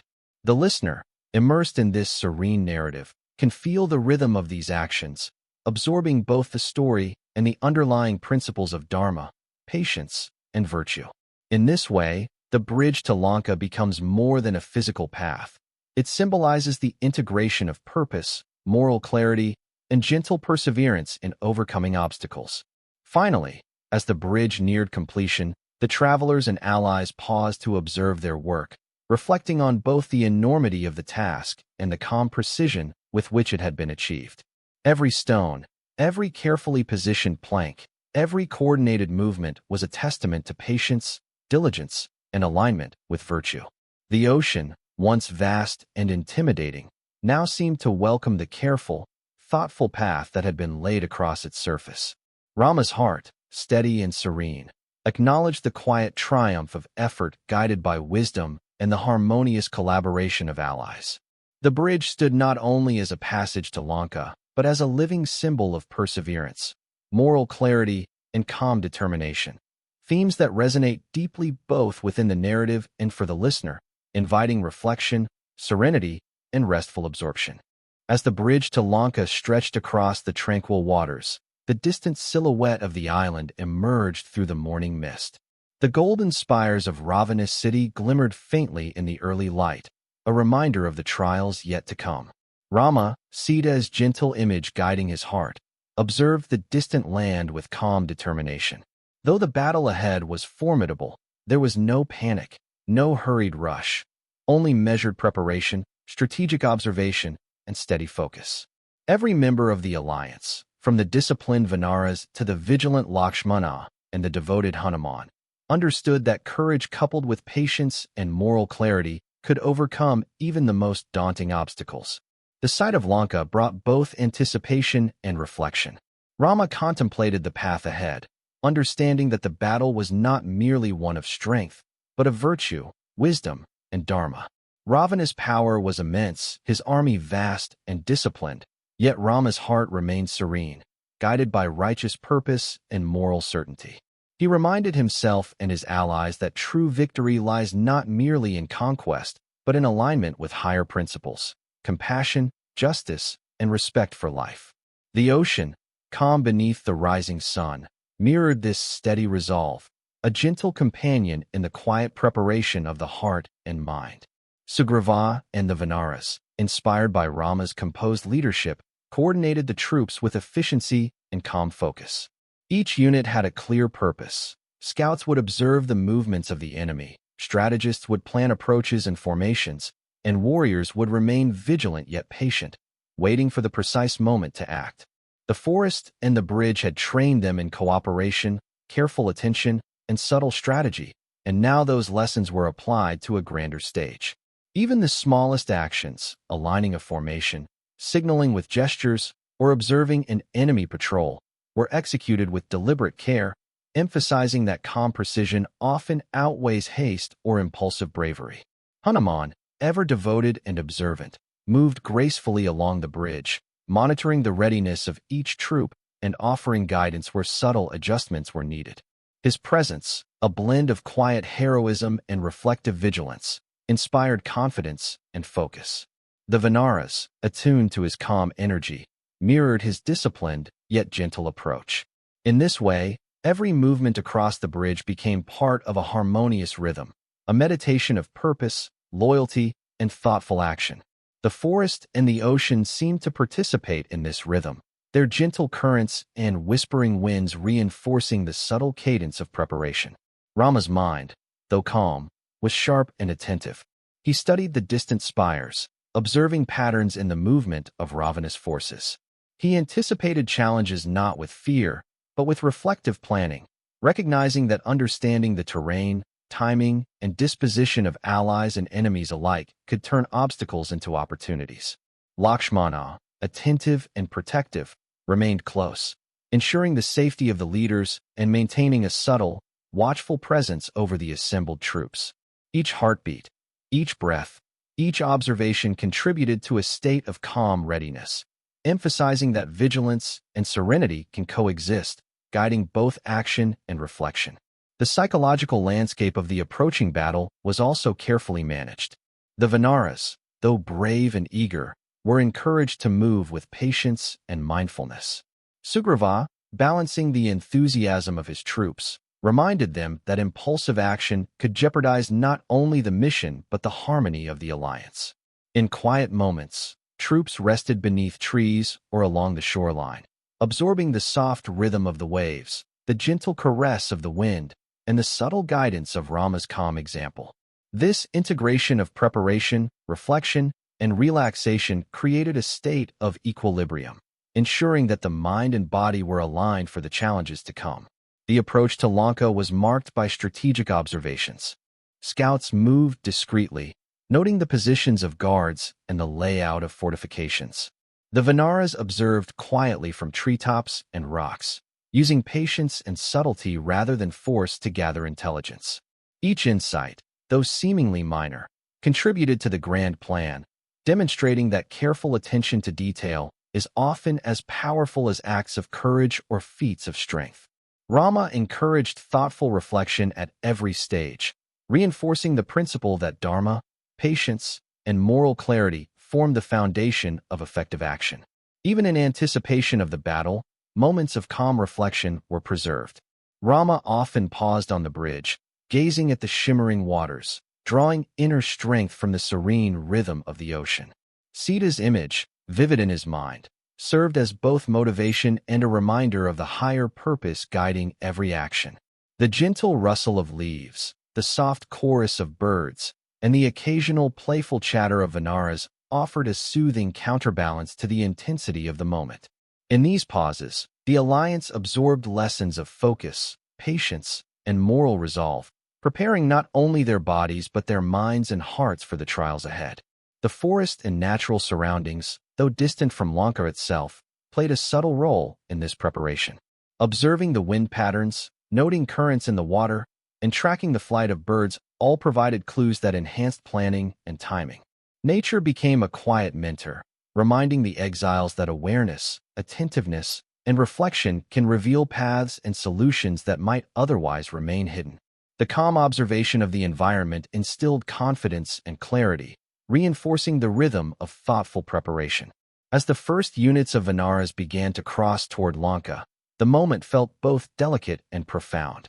Each step along the bridge, each silent movement of scouts, and each subtle signal sent to the troops reflected the careful orchestration of purpose and patience. Rama's heart, steady and serene, guided the energy of the alliance, ensuring that courage was balanced with strategy, vigilance with calm, and determination with moral clarity. Hanuman's quiet presence reassured all, demonstrating that devotion and heroism, when combined with reflective wisdom, create a force both subtle and powerful. Thus, the beginning of the battle, while not marked by immediate combat, was a symphony of calm preparation, attentive observation, and steady alignment with Dharma. The approach to Lanka emphasized that strategy is most effective when guided by virtue, patience, and a reflective mind. The ocean, the forest, and the distant city became intertwined in a delicate rhythm, harmonizing the movements of allies, the anticipation of challenges, and the moral clarity that anchored every action. For the listener, this moment invites absorption in the gentle cadence of preparation, the quiet unfolding of strategy, and the serene anticipation of the epic conflict yet to come. By the time the first rays of dawn illuminated the city of Lanka, the alliance was ready. Every troop, every scout, every vigilant heart had found alignment in purpose, focus, and calm strength. The bridge stood as both passage and metaphor, a path built with patience, moral clarity, and careful coordination. Rama, steady and composed, led the way, his heart attuned to Dharma and his mind clear with reflection. The Vanaras, Sugriva, Hanuman, and Lakshmana followed with quiet confidence, each step echoing lessons of patience, observation, and steadfast loyalty. The story now poised itself at the cusp of adventure, illustrating that even the most formidable battles are approached most successfully when preparation, calm courage, and virtue guide the way. As Rama and his devoted allies crossed the serene expanse of the bridge, the first glimpses of Lanka's formidable army came into view. The city's golden walls gleamed under the soft sunlight, and the disciplined formations of Ravana's forces moved like shadows across the terrain. Despite the imposing sight, Rama's heart remained calm and steady, guided by Dharma and the unwavering purpose of rescuing Sita.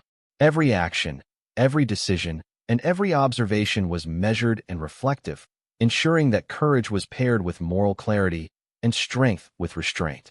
For the Vanaras, this moment marked both anticipation and quiet reverence, understanding that their training, loyalty, and collective wisdom would be tested in subtle yet profound ways. The initial skirmishes unfolded with a gentle yet deliberate rhythm. Rama, mindful of the forest's lessons in patience and strategy, directed the Vanaras to observe and respond thoughtfully rather than rushing into reckless action. Arrows flew, not with frantic energy, but with precision, aimed at key obstacles while avoiding unnecessary harm. The clash, though intense, retained a calm cadence, as if the very rhythm of nature guided the warriors. Each movement, each leap, and each strike was a meditation in focus, reflecting that even in conflict, Dharma and serenity could coexist. Hanuman, moving gracefully among the Vanaras, demonstrated heroism tempered by intelligence and devotion. His leaps across the battlefield, though swift and powerful, were guided by careful observation and strategic thought. He intercepted threats with calm precision, protected allies with quiet courage, and inspired the Vanaras through his unwavering dedication. Even in moments of apparent chaos, his presence radiated a sense of steady assurance, reminding everyone that heroism grounded in virtue remains both effective and harmonious. The forest and ocean seemed to whisper their subtle approval, the gentle rhythm of the surroundings mirroring the disciplined energy of the combatants. Sugriva, coordinating his troops with reflective strategy, ensured that the Vanaras remained aligned in purpose. Each unit moved with intention, covering flanks, securing positions, and responding to challenges without haste. The camaraderie among the Vanaras, nurtured through days of preparation and collaborative effort, became a quiet source of strength. Their disciplined coordination demonstrated that teamwork, when guided by trust, calm leadership, and reflective awareness, can amplify even modest individual abilities into a formidable collective force. The observer, whether Rama, Sita, or the listener, could sense the gentle power of synchronized effort rooted in purpose and moral clarity. Rama's approach to combat reflected both skill and serene reflection. Though capable of extraordinary feats of strength and strategy, he acted with restraint, striking only when necessary and avoiding unnecessary destruction. Every arrow released, every maneuver executed, was deliberate and infused with dharmic purpose. Lakshmana, vigilant as ever, mirrored this approach, protecting comrades and ensuring the integrity of their positions while maintaining a calm presence amidst the intensity. The battlefield, though active and challenging, became a space where reflection and courage intertwined, each action carrying both practical impact and moral resonance. The enemy, skilled and disciplined, presented a formidable challenge. Ravana's forces, though vast and powerful, moved in predictable patterns and exhibited vulnerabilities when observed with calm attention. Rama's careful observation allowed him to anticipate their movements, guiding the Vanaras with subtle signals and strategic placement. The rhythm of the duel emerged as a quiet dance. Observation, action, reflection, and adjustment, each step measured and purposeful. Even in the heart of conflict, the principles of patience, alignment with Dharma, and moral integrity shaped the unfolding narrative, transforming battle into a reflection of thoughtful courage. Amidst the clashing forces, moments of subtle insight and learning emerged. The Vanaras observed how courage tempered with restraint could turn apparent threats into opportunities, and how collective strategy often outweighed individual might. Rama's calm leadership provided a model of composure, illustrating that inner serenity enhances external effectiveness. Hanuman's interventions, precise and deliberate, reinforced the principle that devotion and loyalty, when guided by reflection and intelligence, can influence outcomes far beyond physical strength alone. Even small gestures, quiet redirection, or protective movements carried profound impact, teaching that the rhythm of virtue guides the flow of action, even in the chaos of conflict. Sita's presence, though distant, continued to inspire the warriors with subtle energy. Her unwavering faith and serene courage radiated quietly, guiding Rama and his allies toward thoughtful action. This spiritual connection underscored the deeper dimension of the duel, that battles are not fought solely with weapons, but with principles, loyalty, and moral clarity. The listener, following the narrative, is invited to perceive this interplay, experiencing the calm undercurrent that flows beneath visible events, and understanding that strength aligned with virtue is both protective and transformative. As the duel progressed, the Vanaras and Rama employed a balance of offense and defense. They engaged when necessary, retreated when prudent, and observed constantly for openings in the enemy's formations. Each decision was guided by awareness, reflection, and moral judgment, reinforcing the principle that strategic patience is as vital as courage in achieving victory. The battlefield, though tense, carried a rhythm that mirrored natural patterns. Waves of action followed by pauses, moments of intensity followed by reflection, creating a dance of effort harmonized with awareness. Even in moments of apparent triumph or setback, calm prevailed. Rama's heart remained steady, Lakshmana's vigilance unwavering, and Hanuman's dedication consistent. Sugriva's coordination ensured that chaos did not overwhelm the alliance, and the Vanaras, inspired by both leadership and example, remained resilient and disciplined. The duel, while challenging, unfolded not as a frantic struggle, but as a measured orchestration of strength, strategy, and reflection. The ocean and sky seemed to resonate with this rhythm, their steady presence reinforcing the principle that the universe aligns subtly with effort conducted in moral clarity and serene focus. The clash with Ravana's forces became a lesson in observation and discernment. Each encounter revealed weaknesses, patterns, and opportunities that could be addressed with thoughtful action.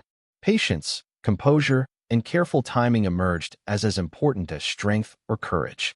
Hanuman's interventions, Sugriva's coordination, and Rama's strategic insight exemplified this principle, demonstrating that heroism is most effective when guided by wisdom, moral clarity, and attentive awareness.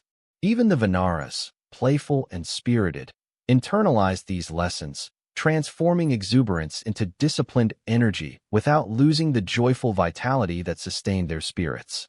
As the sun began to dip toward the horizon, casting gentle shadows across the battlefield, the first waves of victory began to appear. The rhythm of the duel, steady and reflective, revealed the subtle advantages of preparation, alignment with Dharma, and strategic coordination. Rama's calm authority, Hanuman's devotion, Sugriva's guidance, and the Vanara's disciplined cooperation converged in a quiet crescendo, emphasizing that even the most formidable adversaries can be overcome when courage is balanced with patience and power is guided by virtue. Thus, the duel with Ravana's forces, though marked by action and challenge, maintained a serene cadence. It was not merely a battle of physical might, but a demonstration of moral clarity, reflective strategy, and disciplined courage. For the listener, this section offers both excitement and calm immersion, illustrating that strength guided by Dharma, patience, and attentive observation creates harmony even in conflict. The story gently reminds us that challenges, no matter how intense, can be approached with composed courage, careful observation, and a quiet adherence to virtue, transforming struggle into a meditation of resilience, wisdom, and serene heroism. As the sun rose over the distant city of Lanka, a hush seemed to settle over the battlefield. The armies had clashed, strategies had been tested, and subtle victories had emerged, yet the ultimate challenge lay ahead. The final confrontation with Ravana, the ten-headed king whose strength and cunning were legendary. Rama, guided by Dharma and the serene vision of rescuing Sita, prepared not with arrogance or haste, but with reflective focus, inner calm, and moral clarity. Every step toward Ravana was deliberate, every breath steady, as if the very rhythm of the universe encouraged patience, courage, and righteous action. Ravana's presence was imposing, a figure of both grandeur and menace. His 10 heads, each crowned with authority, symbolized his vast knowledge, intelligence, and formidable skill in battle. Yet beneath the awe-inspiring exterior, there were vulnerabilities that careful observation and moral alignment could exploit. Rama, mindful of Dharma, approached the confrontation with strategy as well as virtue, knowing that true victory required more than strength. It demanded discernment, patience, and unwavering commitment to righteousness. The battlefield, alive with the muted movements of warriors and the soft rustling of the surrounding forest, seemed to hold its breath, attuned to the quiet rhythm of destiny unfolding. Before the final clash began, Hanuman and Sugriva ensured that all allies were positioned thoughtfully. The Vanaras moved with calm precision, ready to act when necessary but restrained, allowing Rama and Ravana to confront one another without unnecessary disruption. Lakshmana, ever vigilant, maintained a protective stance, his focus both practical and reflective, ensuring that each step in the unfolding duel aligned with strategy and virtue. Even in the presence of such overwhelming power, the alliance's calm, disciplined preparation provided reassurance and clarity, demonstrating that courage guided by wisdom is far more effective than impetuous force. The first exchanges between Rama and Ravana were deliberate and precise. Arrows flew with controlled accuracy, each strike guided by reflection and strategic intent rather than rash anger. Ravana, despite his skill and power, was met not with reckless fury but with calm resilience and moral certainty. Each movement on Rama's side carried a quiet purpose: to protect, to align with Dharma, and to create openings that could lead to a resolution of conflict without unnecessary destruction. The battlefield, though tense, maintained a rhythm that mirrored the ebb and flow of thought and intention, emphasizing that even the fiercest struggles can unfold with reflective composure. Ravana, aware of Rama's strength and resolve, attempted to overwhelm with both cunning and brute force. Yet Rama's steady focus, guided by Dharma and clear purpose, allowed him to anticipate and counter each maneuver with subtlety and precision. Hanuman's vigilant observation provided further insight, enabling allies to respond calmly yet effectively. The clash was not simply a test of physical might, but a nuanced interplay of strategy, patience, and moral alignment. Each moment demonstrated that victory rooted in virtue is lasting, while force alone may achieve only temporary gain. As the duel continued, Rama's inner focus became a source of both strength and serenity. Each strike, each movement, and each pause was infused with intention and reflection. He observed Ravana's patterns, noting openings and weaknesses without impulsive reaction. Lakshmana, Sugriva, and the Vanaras adapted quietly, maintaining harmony with Rama's strategy and reinforcing the principle that coordinated effort guided by moral clarity creates a powerful force even against overwhelming odds. The battlefield itself seemed to respond to this alignment, the wind shifting subtly, the sunlight filtering through clouds in a calm, golden glow, as if the universe acknowledged the righteousness of the endeavor. Hanuman's role during this final confrontation remained crucial yet unobtrusive. He moved fluidly between observation and intervention, offering assistance, encouragement, and insight without disrupting the flow of the duel. His devotion, steady and unwavering, exemplified the principle that heroism is most profound when grounded in loyalty, reflection, and moral integrity.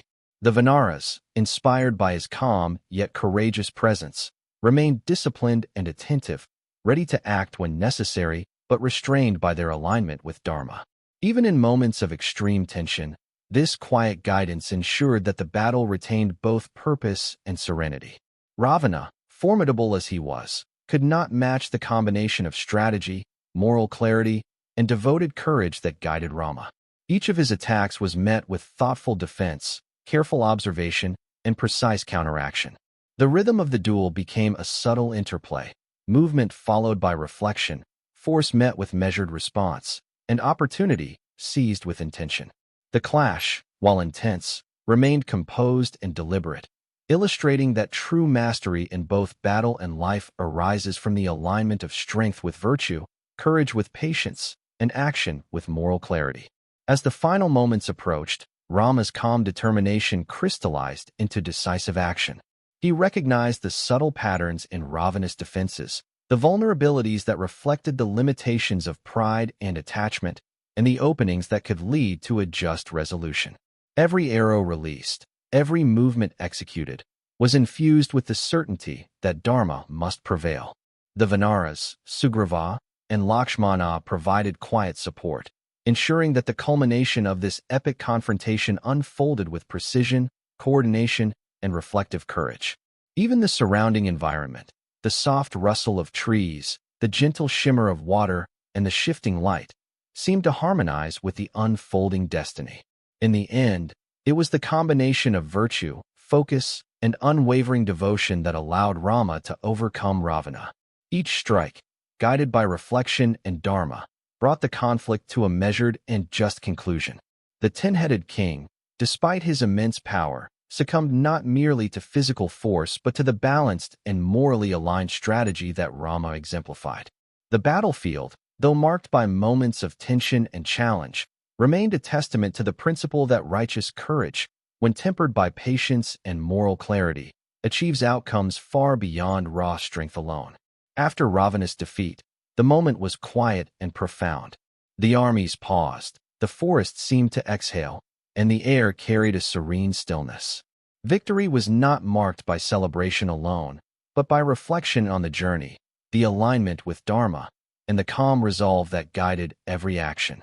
Sita's image, once distant and ethereal, now resonated more vividly with the alliance, a reminder that every step, every strategy, and every moment of patience had led to this harmonious resolution. For the listener, this moment embodies the gentle principle that true triumph arises from courage, virtue, and unwavering focus, rather than haste, anger, or recklessness. Thus, the final confrontation with Ravana became a meditation on the integration of strength, strategy, and moral clarity.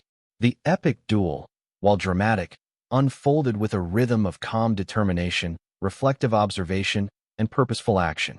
Rama's composure, Hanuman's devotion, Sugriva's guidance, and the Vanara's disciplined coordination together illustrate that heroism guided by virtue creates harmony even in the midst of conflict. The story invites the listener to absorb its serene rhythm, reflecting on the quiet strength of courage aligned with Dharma, the gentle power of focused intention, and the profound peace that accompanies righteous action. The air of Lanka shifted subtly as the final clash concluded. Ravana's power had been subdued, his pride overcome by the steady alignment of virtue, courage, and moral clarity. Amidst the soft aftermath of battle, Sita's long-awaited liberation became the gentle focus of the narrative. She had endured trials and isolation with remarkable serenity, her inner strength a quiet beacon throughout the dark hours of captivity. Now, as Rama approached, guided by devotion, patience, and unwavering dharma, the reunion promised not only relief, but a profound harmony that reflected the culmination of courage, loyalty, and moral resolve. Sita's presence was radiant yet calm, a serene light that illuminated the surrounding chaos. Though she had been held far from her loved ones, her composure had never faltered. Her dignity and inner focus reflected the lessons of patience, resilience, and moral strength, reminding the listener that adversity, met with quiet resolve, can refine the soul rather than diminish it. As Rama drew near, their eyes met in a wordless exchange of recognition, loyalty, and love. This reunion, tender and understated, embodied the culmination of a long journey guided by virtue and devotion, a gentle reminder that inner strength and patience are often as powerful as any external effort. Hanuman, Sugriva, and the Vanaras observed with quiet satisfaction, their hearts aligned with the justice and harmony restored. Their efforts, which had been guided by careful planning, calm courage, and loyal devotion, had contributed to a resolution that was both victorious and morally harmonious. Even in moments of high tension, they had maintained discipline, reflection, and respect for the natural rhythms of both the environment and the unfolding Dharma. Now, witnessing the reunion, they understood that every step, every calculated effort, and every moment of restraint had been an essential part of restoring balance and serenity to the epic narrative. Rama approached Sita with quiet reverence, his steps measured and deliberate, reflecting both humility and profound love. There was no hurried embrace, no dramatic declaration, only a calm acknowledgement of the trials endured and the enduring bond between them. The subtle energy of devotion, loyalty, and moral alignment flowed between them, creating a serene aura that seemed to extend across the battlefield. For the listener, this moment offers a gentle immersion into the principles of patience, faith, and enduring commitment, illustrating that reunion and resolution are most powerful when grounded in calm reflection and moral clarity. Sita, in turn, radiated grace and composure, her calm demeanor reflecting the strength she had cultivated during her trials. Though held captive in an environment designed to intimidate and destabilize, she had remained centered, observing her surroundings, drawing upon inner resolve, and maintaining her connection to virtue and dharma. Her reunion with Rama was thus not merely a physical return, but a profound alignment of hearts, minds, and moral purpose. It emphasized that resilience and composure, nurtured through patience and thoughtful reflection, create a foundation for profound harmony even in the aftermath of adversity. The dialogue between Rama and Sita, subtle yet rich with meaning, reinforced the deeper themes of the epic. Words were chosen carefully, reflecting gratitude, loyalty, and acknowledgement of shared trials. Their interaction was neither hurried nor ostentatious. It unfolded with a gentle cadence, emphasizing thoughtful communication and deep understanding. Every glance, every gesture, and every word conveyed layers of meaning, inviting the listener to appreciate the subtle power of patience, respect, and reflective connection. The reunion became a meditation on the harmonizing effects of moral clarity, mutual devotion, and quiet strength. Lakshmana, observing the reunion, felt a serene satisfaction, knowing that the long journey and careful planning had reached a meaningful resolution. His vigilance, protection, and unwavering attention to detail had been integral to the success of the mission. Sugriva and the Vanaras, too, felt a quiet joy, their efforts validated by the moral and emotional balance restored through Sita's liberation. Hanuman, whose devotion had been unwavering throughout, exuded a subtle yet profound sense of fulfillment, knowing that courage, loyalty, and careful observation had combined to achieve a righteous and serene conclusion. The environment itself seemed to respond to this gentle resolution. The golden walls of Lanka, once ominous, now reflected the soft glow of calm and moral clarity. The ocean beneath the bridge shimmered with subtle ripples, the forest beyond whispered in soothing tones, and even the gentle breeze seemed to carry messages of harmony and peace. These natural responses reinforced the idea that virtue, patience, and moral alignment resonate beyond human action, shaping the environment and reinforcing the rhythm of Dharma. The listener, enveloped in this calm narrative, can absorb both the story and the underlying lessons, feeling the gentle flow of balance and virtue. As Rama and Sita slowly moved together across the bridge, each step became symbolic of the journey they had endured, careful, reflective, and purposeful. The Vanaras followed in quiet procession, their disciplined movement echoing the harmony and coordination that had guided the entire mission. Every motion, though subtle, carried meaning, an acknowledgement of effort, resilience, and moral clarity.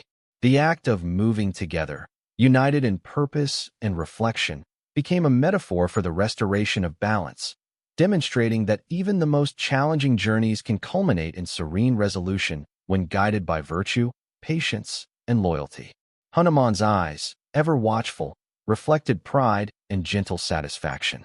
His quiet heroism, expressed through devotion, wisdom, and careful action, had contributed to the success of this reunion. Yet he did not seek recognition. His role was fulfilled simply through the alignment of his actions with Dharma. This subtle example illustrated a profound lesson for the listener. True heroism and virtue are expressed quietly, without need for acknowledgement, through thoughtful, purposeful, and morally aligned action. The calm energy of Hanuman's presence reinforced the serene tone of the reunion, embedding lessons of loyalty, reflection, and gentle courage into the unfolding narrative. The reunion of Rama and Sita also offered a moment of reflection on the larger principles of the Ramayana. The trials endured, the strategies employed, and the courage exhibited were all grounded in dharma, virtue, and moral clarity. Their reunion was thus not merely personal but symbolic, a restoration of balance, a triumph of righteous action, and a celebration of patient perseverance. The listener is invited to absorb these themes, understanding that life's challenges, when met with calm determination and alignment with ethical principles, can lead to profound resolution, harmony, and inner peace. Finally, as Rama and Sita stood together on the bridge, the surrounding landscape, the calm ocean, the gentle forest, and the distant city of Lanka seemed to exhale a soft, harmonious sigh. The battle had ended, the trials had concluded, and the alignment of virtue, courage, and moral clarity had restored balance to the world. The scene, imbued with serenity, invites the listener to settle into the gentle rhythm of resolution, reflecting on the power of loyalty, patience, and moral alignment.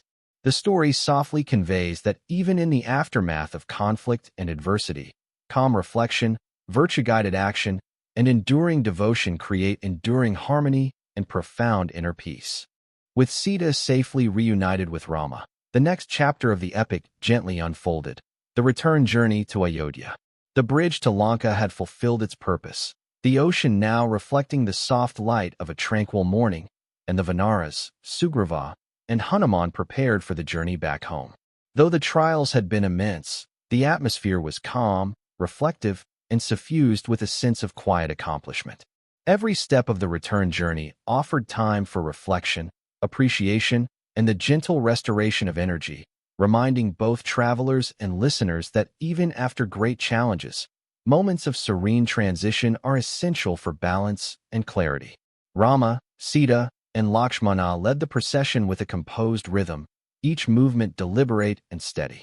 The Vanaras, loyal and disciplined, followed closely, ensuring that the path remained secure and harmonious. The journey across the bridge, now familiar and imbued with memories of trials overcome, carried a sense of gentle meditation. Each footfall echoed the lessons of perseverance, collaboration, and moral alignment, allowing the travelers to move not only physically, but also in reflection and gratitude. The ocean below shimmered quietly, mirroring the steady, contemplative pace of the group, while the breeze whispered softly, as if carrying messages of encouragement and harmony. As they traversed the lands back toward Ayodhya, Rama took moments to pause and observe the surroundings. Forests, rivers, and hills, once settings of intense challenge, now seemed imbued with calm reassurance. The trees, the gentle flowing streams, and the rustling leaves provided a quiet backdrop for reflection, reminding the travelers and the listeners that nature often offers both guidance and solace in times of transition. These pauses were not merely restful but contemplative, allowing Rama and his companions to internalize the lessons of courage, patience, and virtue that had guided them throughout their epic journey. Hanuman moved quietly among the Vanaras, offering subtle guidance and encouragement.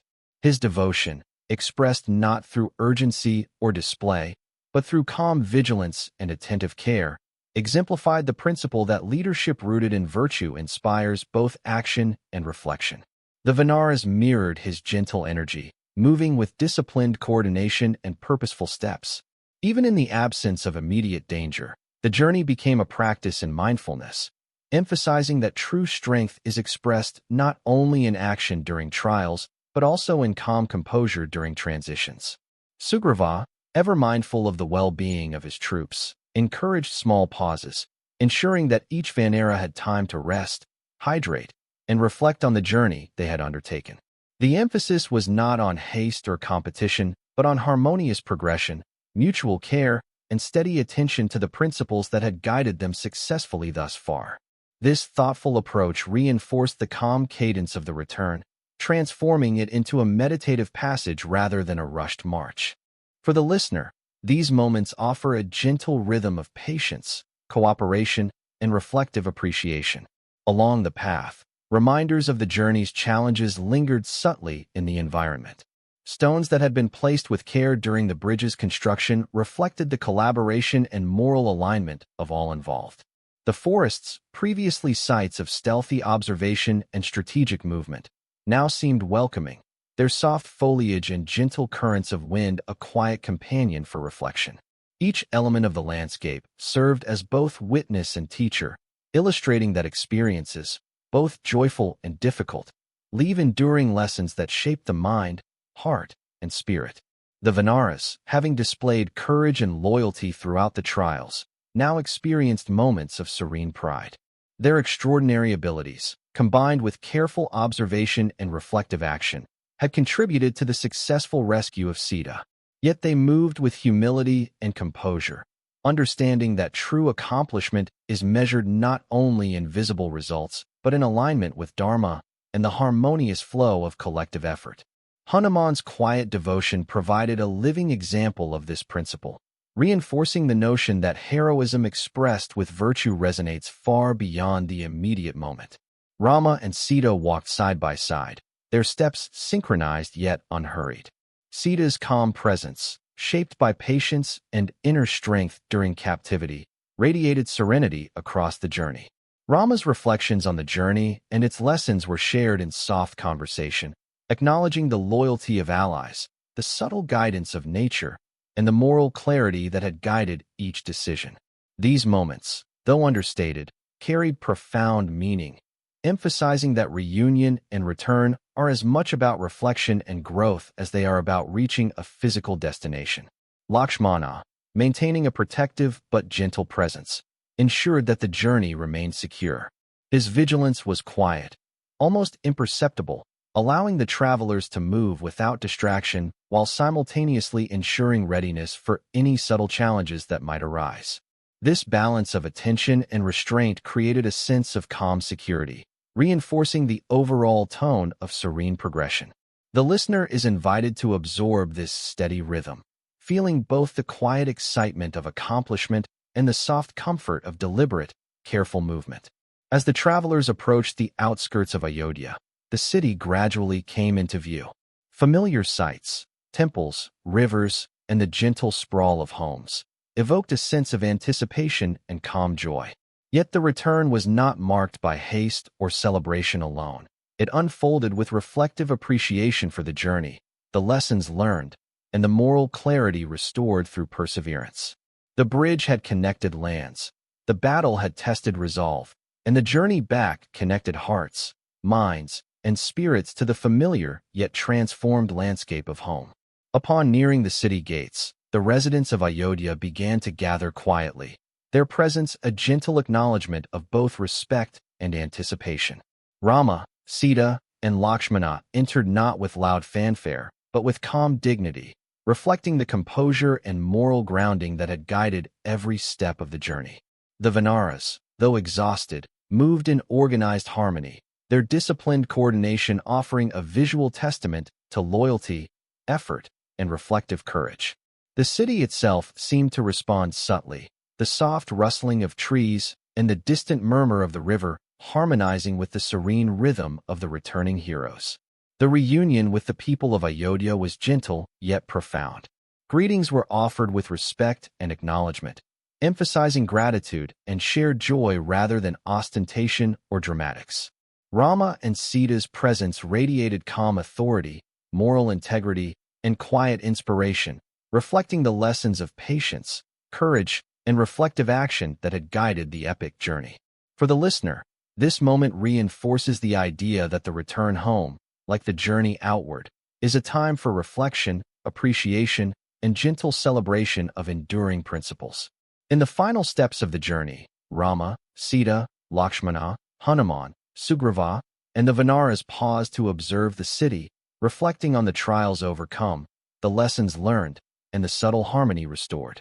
The gentle rhythm of the city, the calm flow of the river, and the quiet presence of the surrounding forests created a backdrop for deep reflection. Every moment of the return journey carried significance, reinforcing that success is not merely the achievement of objectives, but the thoughtful, morally aligned, and patient pursuit of goals, infused with awareness and reflective understanding. Thus, the return to Ayodhya became a meditation in motion, a gentle, rhythmic procession through landscapes, memories, and lessons. It emphasized that homecoming, like departure, is most meaningful when guided by calm attention, moral clarity, and reflective appreciation. The listener, enveloped in this serene narrative, experiences the soft cadence of journey and resolution, absorbing lessons of loyalty, courage, patience, and virtue. The story reminds us that even after immense trials, the path back, walked with mindful grace and moral integrity, is as profound and instructive as the journey itself. The gates of Ayodhya opened wide as Rama, Sita, Lakshmana, and their loyal allies entered the city. The air carried a gentle vibrancy, tinged with quiet anticipation and soft joy, as the people prepared to welcome their prince and his companions home. The long years of exile, the trials endured, and the subtle victories achieved now converged into a moment of serene restoration. Rama's return was not just a physical homecoming.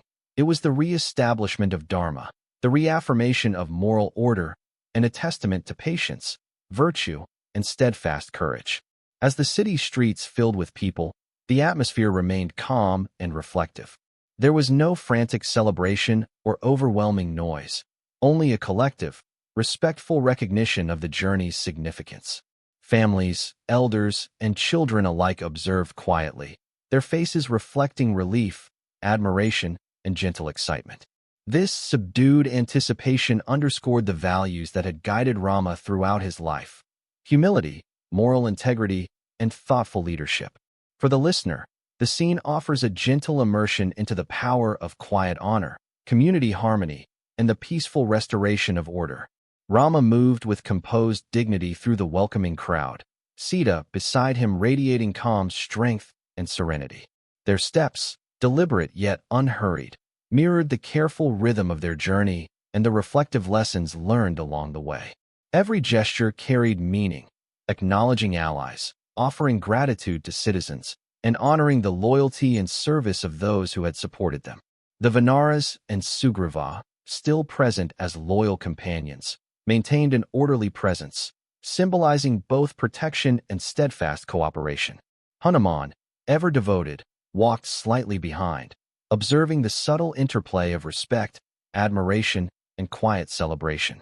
Preparations for the coronation proceeded with careful attention to tradition, rhythm, and ceremonial order. Priests and elders arranged the city's central hall, adorning it with soft floral garlands, gently flowing fabrics, and subtle illuminations that caught the early sunlight. The atmosphere, serene and reverent, reflected the moral and spiritual significance of the event. Every detail, from the placement of ceremonial items to the timing of rituals, was conducted with meticulous care, emphasizing the values of Dharma, respect, and mindful celebration. The city itself seemed to hum with a quiet rhythm, attuned to the harmony of purpose and the restoration of rightful order. As the coronation began, Rama was guided to the central throne, a place both symbolic and functional. The throne represented not only authority, but the responsibility to govern wisely, compassionately, and justly. Sita's presence beside him served as both moral support and a reminder of the values that should guide leadership: empathy, integrity, and thoughtful consideration. The Vanaras, Sugriva, and other allies formed a protective yet harmonious circle, honoring their own role in the restoration of Dharma while maintaining a serene balance that emphasized reflection over spectacle. The rituals commenced with gentle solemnity. Priests chanted soft hymns, the sound flowing like a quiet river through the hall, and the citizens joined in subtle acknowledgement. Each gesture, each prayer, and each ceremonial act was performed with mindful intention, reinforcing the gravity and spiritual significance of the coronation.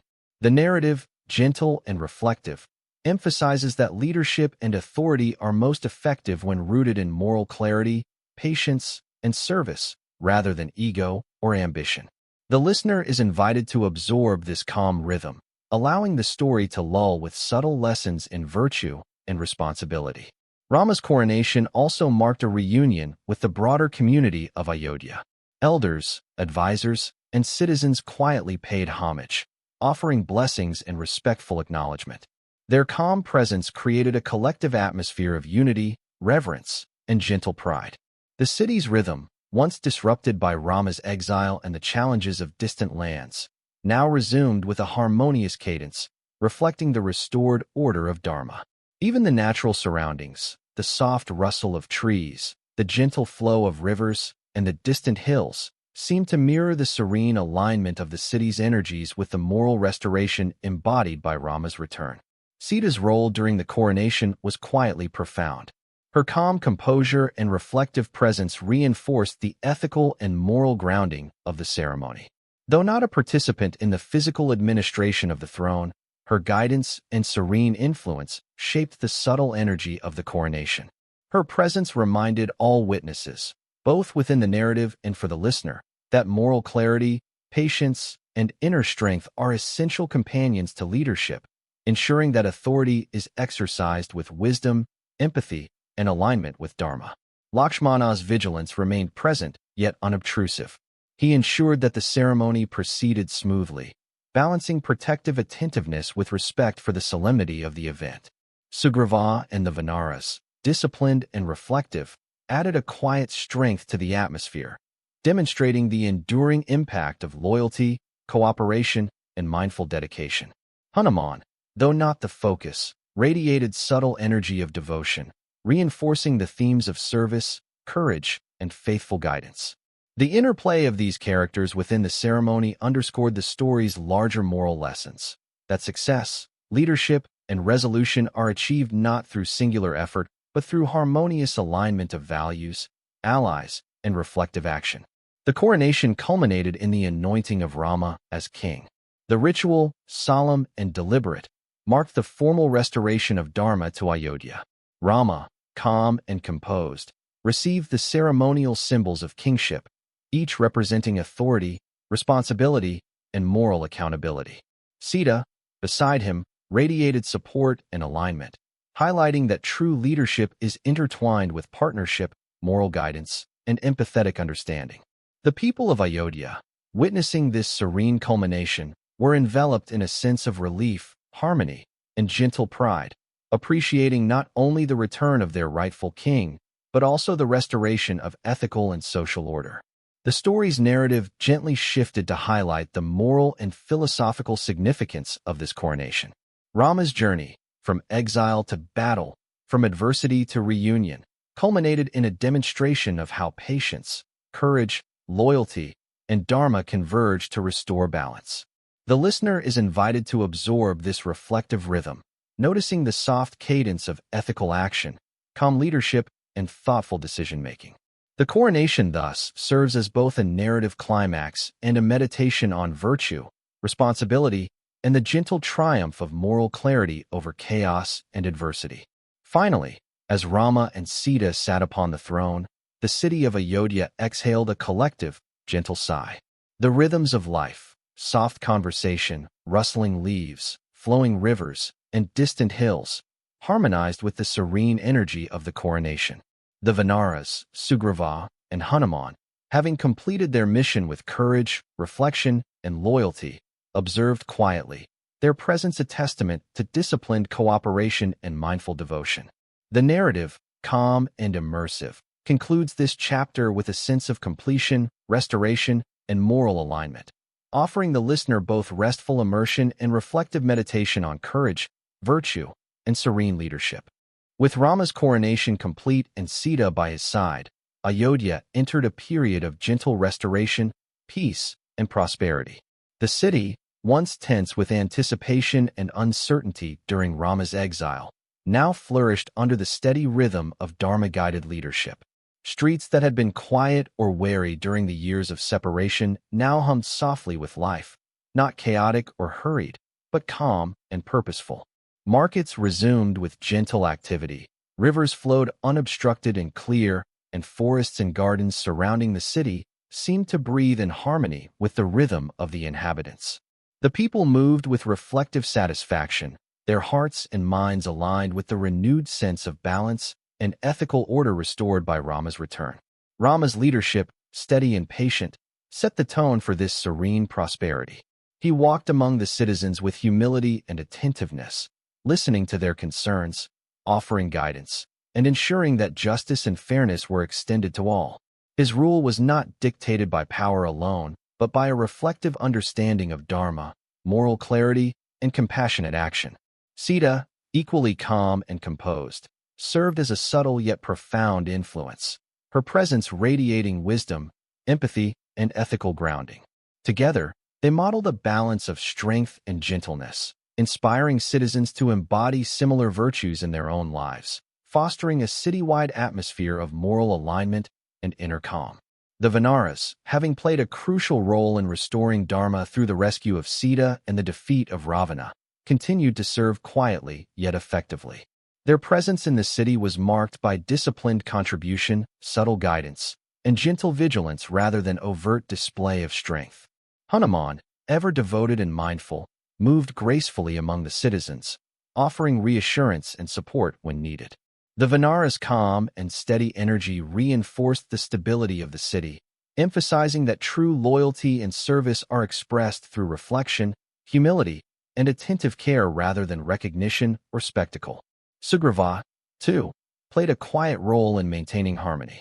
Though he had returned with the Vanaras to Ayodhya, his actions were thoughtful and measured, ensuring that the energies of his troops were directed toward positive contributions rather than disruption.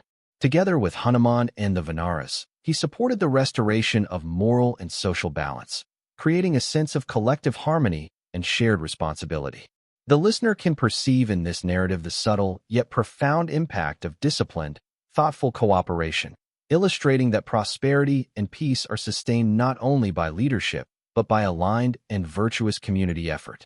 Economic life in Ayodhya resumed with gentle rhythm.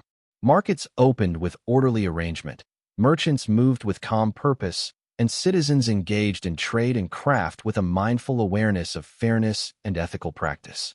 The return of Rama, guided by Dharma, reinforced not only the moral but also the social and economic well-being of the city. Citizens observed that prosperity rooted in fairness, moral clarity, and communal cooperation sustains itself more effectively than wealth gained through haste, deception, or reckless ambition.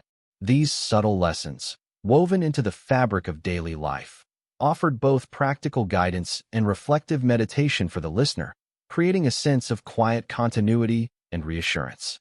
The cultural and spiritual life of Ayodhya also flourished under this renewed harmony. Temples, gardens, and communal spaces became centers of quiet reflection, learning, and gentle celebration. Priests, teachers, and guides moved with calm diligence, fostering an environment where ethical principles, meditation, and learning were valued equally with commerce and daily labor. The rhythms of festivals, music, and recitations were subdued yet rich, offering citizens a reflective space to absorb the moral lessons of the epic while simultaneously enjoying gentle communal engagement. This combination of calm activity and reflective practice reinforced the enduring values of Dharma, compassion, and patience. Even nature seemed to respond to the return of moral and social equilibrium. Rivers flowed clearly, providing sustenance and calm reflection for travelers and citizens alike. The forests and gardens surrounding Ayodhya, once sites of both exploration and challenge during Rama's exile, now resonated with quiet vitality.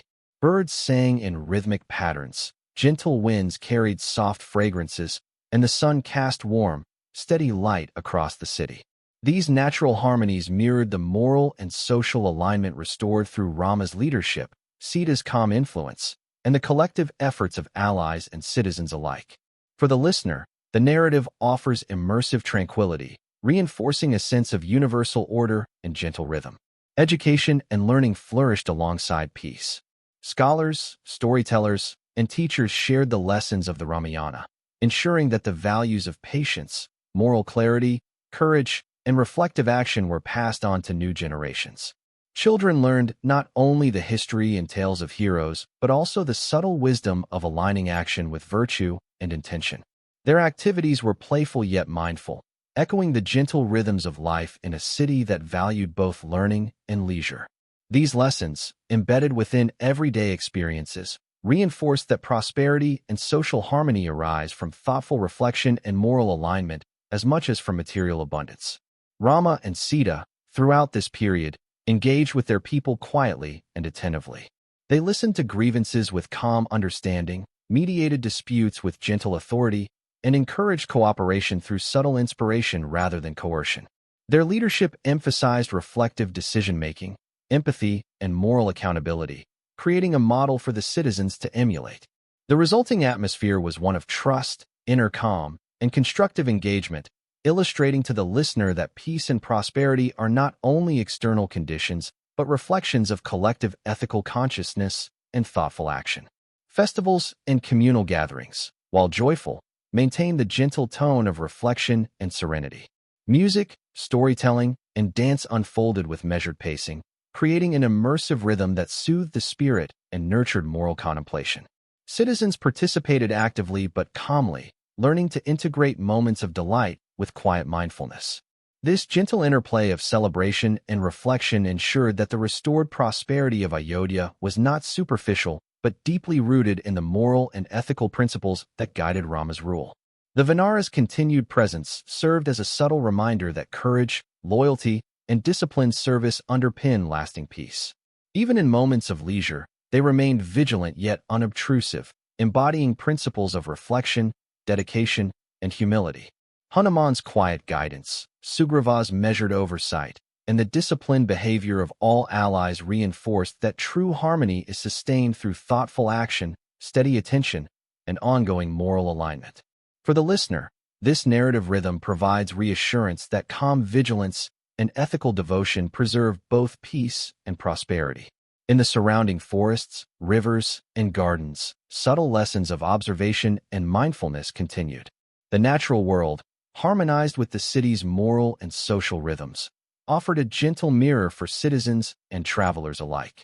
Birds, trees, and flowing waters reflected the steady cadence of life under Dharma-guided leadership.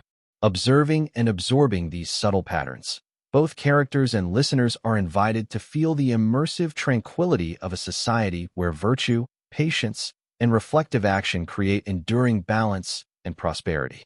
Even the smallest acts, whether tending to a garden, assisting a neighbor, or offering a quiet blessing, were imbued with meaning. The city's inhabitants learned to integrate reflection, morality, and cooperation into everyday life, ensuring that prosperity extended beyond wealth to include harmony, ethical action, and shared well-being. Rama and Sita's calm example inspired both subtle heroism and gentle diligence, demonstrating that enduring peace arises from a collective commitment to Dharma, reflective mindfulness, and thoughtful community action. Thus, Ayodhya's period of peace and prosperity became both a narrative and meditative lesson. The city thrived not solely because of political power or victory in battle, but because leadership, allies, and citizens alike aligned action with virtue, courage with patience, and ambition with ethical clarity. For the listener, this section offers calm immersion, guiding the mind into a reflective state where harmony, moral order, and gentle rhythm are both appreciated and internalized. The restored city stands as a serene example of what arises when human effort, moral clarity, and attentive cooperation converge. As Ayodhya basked in peace and prosperity, the epic journey of Rama and Sita offered more than the story of battles, exile, and reunion. It provided subtle lessons and reflections on Dharma, virtue, and the human spirit. These teachings, gently woven into the narrative, invited both the citizens and the listener to reflect on the principles that guided the epic: patience in adversity, courage aligned with morality, loyalty in relationships, and the enduring value of ethical action. Even in moments of calm after conflict, the story emphasized that learning and reflection continue, shaping not only the mind but also the heart and spirit. The first lesson emerges from the exile itself. Rama, Sita, and Lakshmana faced separation, isolation, and challenges far from their familiar comforts. Yet they met each moment with patience and adherence to Dharma. This teaches that life's trials, though often unexpected and difficult, are opportunities to cultivate resilience, self-discipline, and moral awareness. The listener is invited to absorb the rhythm of calm perseverance, understanding that adversity, approached with steady reflection and ethical alignment, strengthens character and provides clarity for future decisions. Loyalty and devotion form another subtle yet profound lesson. Hanuman's unwavering service, Sugriva's careful coordination, and the Vanara's disciplined efforts illustrate that true loyalty is expressed through thoughtful action, moral alignment, and quiet dedication rather than impulsive zeal or ego-driven heroics. Each act, performed with reflection and integrity, contributed to the greater purpose of restoring Dharma and rescuing Sita. The listener, following this narrative, can sense the gentle power of devotion and cooperation, recognizing that aligned effort guided by moral clarity can overcome challenges far greater than individual strength alone. Courage, as presented in the Ramayana, is nuanced and reflective. Rama's bravery was not mere physical prowess, but a steady alignment of intention, moral clarity, and strategic insight. Lakshmana's vigilance and the Vanara's disciplined participation reinforced the idea that courage paired with reflection and ethical grounding is enduring. Even the climactic battles, intense and challenging as they were, maintained a rhythm of careful observation, measured action, and subtle awareness. This conveys to the listener that true courage is calm, deliberate, and guided by virtue, rather than impulsive or reckless action. The epic also offers lessons on discernment and ethical decision-making. Rama's choices, from observing the enemy carefully to balancing offense and restraint, illustrate the importance of thoughtful reflection in all actions. Each decision was informed not solely by immediate outcomes, but by adherence to Dharma and consideration for the long-term moral impact. Sita's composure, even during captivity, demonstrates the power of maintaining inner ethical clarity amidst external challenges. For the listener, these lessons provide a gentle guide to approaching life with thoughtful awareness, reflection, and alignment with principle. Another profound lesson arises from the concept of balance between duty and compassion. Rama, as both warrior and ruler, exemplified the integration of strength with empathy. Sita's calm support reflected patience, understanding, and moral clarity. Lakshmana, Sugriva, and the Vanaras demonstrated that disciplined service, loyalty, and courage are most effective when tempered with care, reflection, and ethical awareness. The interplay of these qualities shows that life's challenges are best met through a balance of action and introspection, strength and compassion, individual effort, and cooperative alignment. The narrative also highlights the importance of patience in achieving long-term goals. The journey, from exile to battle, from separation to reunion, and from conflict to the restoration of Ayodhya, unfolded gradually, each step requiring reflection, observation, and moral alignment. There were no shortcuts, and the calm perseverance of all characters, particularly Rama and Sita, demonstrates that lasting resolution and peace arise through patient effort guided by ethical principles. The listener can feel this rhythm as a gentle meditation on the virtue of patience, allowing the mind to settle into reflective absorption. Unity and collaboration are recurring themes. Rama's victory over Ravana was not accomplished alone. It required the coordinated efforts of allies, advisors, and devoted companions. Each character contributed in ways aligned with their strengths and moral understanding.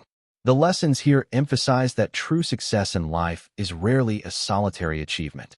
The listener, following the serene rhythm of cooperation and aligned effort, can sense the quiet power of shared purpose and harmonious action in creating enduring outcomes. The story further illustrates the subtle influence of moral clarity and Dharma in guiding action. Rama's adherence to ethical principles created a framework for success that extended beyond personal gain. Even the natural world, the forests, rivers, and skies, responded in subtle ways to the alignment of virtue, reflecting the broader principle that ethical conduct resonates beyond immediate circumstances. For the listener, this can serve as a calming meditation, highlighting the deep connection between personal integrity and the harmony of the surrounding environment. Reflection and learning are central to the epic's enduring value. Each challenge, whether physical, emotional, or moral, provided an opportunity for insight and growth. The narrative encourages the listener to internalize these moments, understanding that life's events are not merely obstacles or triumphs, but lessons in awareness, patience, and ethical alignment. Just as Rama, Sita, and their allies grew through experience, the listener is invited to absorb the gentle rhythm of continuous reflection and thoughtful action in their own life. Finally, the Ramayana emphasizes the interconnectedness of all roles and actions. From the seemingly minor assistance of Vanaras in bridge building to the decisive strategies of Rama and Lakshmana, every effort contributed to the restoration of Dharma. This holistic perspective teaches that no act of courage, loyalty, or ethical alignment is too small to matter. For the listener, this offers both comfort and inspiration, highlighting that every mindful action, no matter how subtle, contributes to a greater harmony and moral clarity in life. Through these lessons, the Ramayana becomes more than a story of adventure. It transforms into a gentle meditation on virtue, resilience, patience, and moral clarity. The narrative's rhythm, rich with calm observation, reflective courage, and ethical alignment, lulls the listener into a state of reflective tranquility. Every element of the story, from exile to reunion, battle to restoration, and leadership to civic harmony, carries subtle wisdom, inviting the audience to absorb principles of life through immersive and calming storytelling. The epic's conclusion, embedded in this reflective framework, reinforces that true resolution, peace, and prosperity arise not from immediate triumphs or displays of power, but from patience, ethical alignment, careful observation, and thoughtful action. The listener, gently immersed in this narrative, can experience the subtle cadence of virtue, courage, and loyalty, allowing these principles to resonate quietly within the mind and heart, creating a sense of calm, balance, and restorative reflection. Thus, the lessons and reflections of the Ramayana offer an enduring meditation for the listener, that life's journey, when guided by Dharma, courage, patience, loyalty, and ethical awareness, flows in a harmonious rhythm, creating peace, resilience, and moral clarity that endure far beyond immediate circumstances.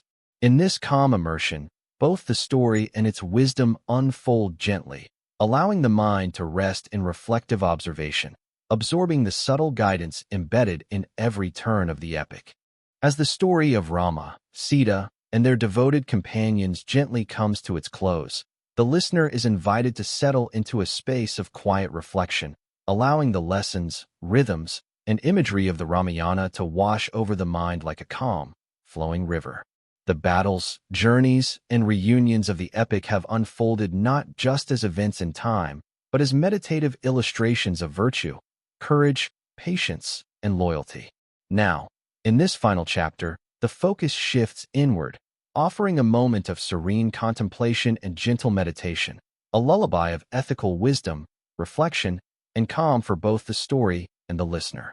The mind can follow the gentle cadence of the epic's journey, observing each trial and triumph with relaxed awareness.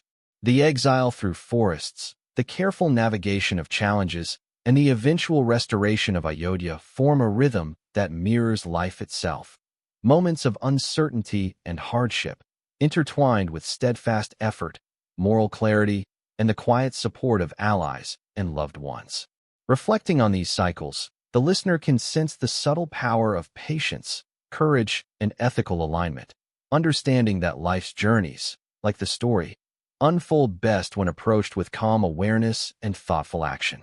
The image of Rama walking alongside Sita and Lakshmana, followed by the devoted Vanaras, forms a visual meditation of steady companionship and loyal guidance.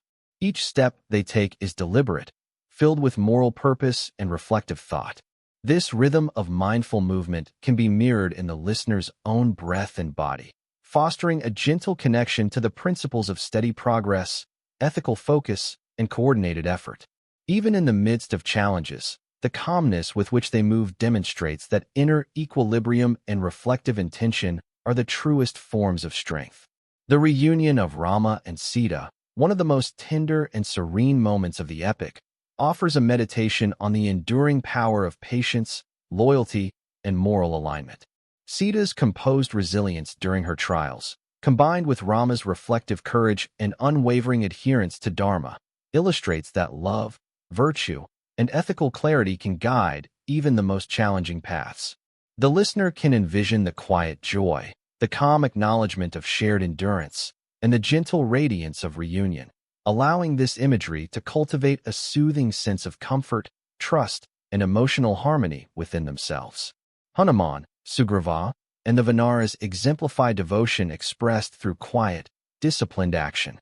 Their efforts, though sometimes subtle, were crucial to the ultimate resolution of the story. In reflecting on their contributions, the listener is reminded of the value of patience, thoughtful service, and loyalty in their own life. The meditation here is gentle, recognizing that meaningful impact often arises from small, consistent acts performed with integrity, rather than grand gestures or attention-seeking behavior. Each mindful action contributes to the larger rhythm of harmony, just as each Vanara's movement supported Rama's purpose. The battles and challenges, while intense and narrative, can now be absorbed as lessons in reflective courage. Rama's encounters with Ravana and his allies illustrate that true heroism is calm, measured, and guided by moral clarity. The listener is invited to imagine each challenge as a wave passing in the distance, formidable yet transient, leaving behind a sense of accomplishment, understanding, and moral insight. This visualization encourages a meditative perspective on personal difficulties, fostering patience, discernment, and gentle confidence in the face of life's trials. The return journey to Ayodhya, traversed slowly and mindfully, serves as a gentle reminder that transitions, whether from struggle to peace or from action to rest, are moments for reflection and absorption. The bridges crossed, forests traveled, and rivers encountered mirror the small steps of everyday life, emphasizing that careful attention, calm persistence, and thoughtful navigation create stability and long-term fulfillment. Listeners can imagine the soft sway of footsteps, the rhythmic flow of natural surroundings, and the sense of purpose imbued in every step, using this imagery to slow the mind and cultivate a state of serene awareness. Ayodhya itself, restored to peace and prosperity, becomes a living symbol of Dharma realized and balance maintained. Citizens engage in calm, meaningful activity, markets move with gentle rhythm, and nature reflects the harmony of human effort aligned with virtue. The listener can picture the city bathed in soft sunlight, the rivers flowing quietly, and the gardens alive with subtle fragrance, absorbing the profound interplay of moral clarity, reflective action, and natural harmony. This imagery fosters both mental calm and a sense of ethical alignment, reinforcing that inner peace and external order are intimately connected. The subtle lessons of the epic, patience, loyalty, courage, reflection, and ethical alignment, can now be absorbed more deeply through gentle meditation. The listener is encouraged to visualize each character, each step of the journey, and each resolution as a ripple in a larger pond of life. Actions and intentions expanding outward, creating harmony, balance, and calm. Focusing on breath and synchrony with this imagery enhances relaxation, grounding the listener in the gentle cadence of Dharma and reflective practice exemplified by Rama and his companions. The night gently falls over Ayodhya in this meditation, the soft twilight creating a quiet, nurturing environment. The sounds of the city settle into calm murmur, the wind whispers through trees, and the rivers reflect the subtle glow of fading light. In this tranquil setting, the listener can allow their thoughts to drift, absorbing the ethical, emotional, and reflective teachings of the Ramayana as a form of restorative mental nourishment. The gentle visualization of peace, prosperity, and reflective harmony soothes the mind, preparing it for rest and quiet sleep. Finally, the narrative invites the listener to integrate the story's lessons into their own consciousness. The value of patience in adversity, the power of loyalty and reflection, the importance of ethical action, and the calm courage that guides meaningful decision-making. Just as the city and its inhabitants move in rhythm with Dharma, so too can the listener move through life with reflective awareness and serene focus. Each breath, each gentle thought, and each moment of observation becomes a reflection of the gentle rhythm of the epic, fostering inner calm, restorative contemplation, and subtle moral grounding. As the story softly concludes, the listener is left with a sense of serenity, balance, and moral alignment. The adventures of Rama and Sita, the loyalty of the Vanaras, the restored harmony of Ayodhya, and the subtle wisdom woven throughout the narrative all merge into a gentle meditation on virtue, patience, courage, and reflective living. The mind, guided by the calm cadence of the story, can now relax completely, releasing tension, absorbing wisdom, and preparing for restorative sleep. The gentle imagery and rhythmic flow of this bedtime meditation leave the listener enveloped in peace, ready to drift into rest with a quiet, reflective heart. As the soft night settles over Ayodhya, the final whispers of the day carry a sense of calm completion. The story of Rama, Sita, Lakshmana, Hanuman, and their devoted companions has unfolded fully, revealing not only adventures and trials, but profound lessons of virtue, patience, courage, and loyalty. Now, the listener is invited into a space of gentle reflection, where the narrative transitions from the external world of the epic to the quiet, contemplative inner world of the mind. This is a moment to absorb the wisdom of the journey, to let the echoes of moral clarity and calm courage settle gently, preparing both heart and mind for rest. The city, once vibrant with activity, now hums with a subtle, restful rhythm. Lamps flicker softly in homes, rivers reflect the silver light of the moon, and the gentle rustle of trees carries a soothing lullaby. Citizens move quietly through the streets, finishing small tasks or simply pausing to breathe in the calm of the night. This serene environment mirrors the internal state the listener is invited to cultivate, a gentle awareness of reflection, gratitude, and alignment with the virtues observed throughout the epic. The soft cadence of the city encourages a meditative focus, where each breath can follow the rhythm of this peaceful world. Rama and Sita, resting together after the fulfillment of their journeys, embody the gentle harmony of the night. Their calm presence radiates a subtle sense of completion, moral alignment, and quiet joy. Lakshmana remains ever watchful yet unintrusive, symbolizing protective care blended with respect for rest. Hanuman, Sugriva, and the Vanaras are quietly settled, their loyal energy subdued but present, a testament to dedication expressed with humility. Observing these characters in the calm of night offers the listener a reflective visualization of serenity, discipline, and enduring devotion, a model for internal balance and restorative calm. The reflections of the day's events can now be absorbed with gentle attention. The exile, the trials and forests, the strategic journeys, the battles, and the ultimate restoration of Ayodhya all serve as a tapestry of lessons in virtue, patience, courage, and thoughtful action. Each scene, each interaction, and each resolution carries subtle guidance, inviting the listener to internalize these principles quietly. The mind, immersed in this rhythm, begins to mirror the calm, steady pace of the epic, allowing stress and tension to dissolve, replaced by reflective serenity. This nighttime reflection emphasizes the quiet power of ethical alignment. Rama's unwavering adherence to Dharma, Sita's composed patience, Lakshmana's vigilant support, and the Vanara's loyal contributions demonstrate that true strength arises from thoughtful, morally grounded effort. The listener is invited to imagine each character's energy flowing calmly, creating a harmonious network of intention, action, and reflection. In this visualization, one can sense the gentle balance of strength, patience, loyalty, and moral clarity, reinforcing the internalization of these qualities in a restorative, meditative manner. The gentle rhythm of the night provides a natural lull for contemplation.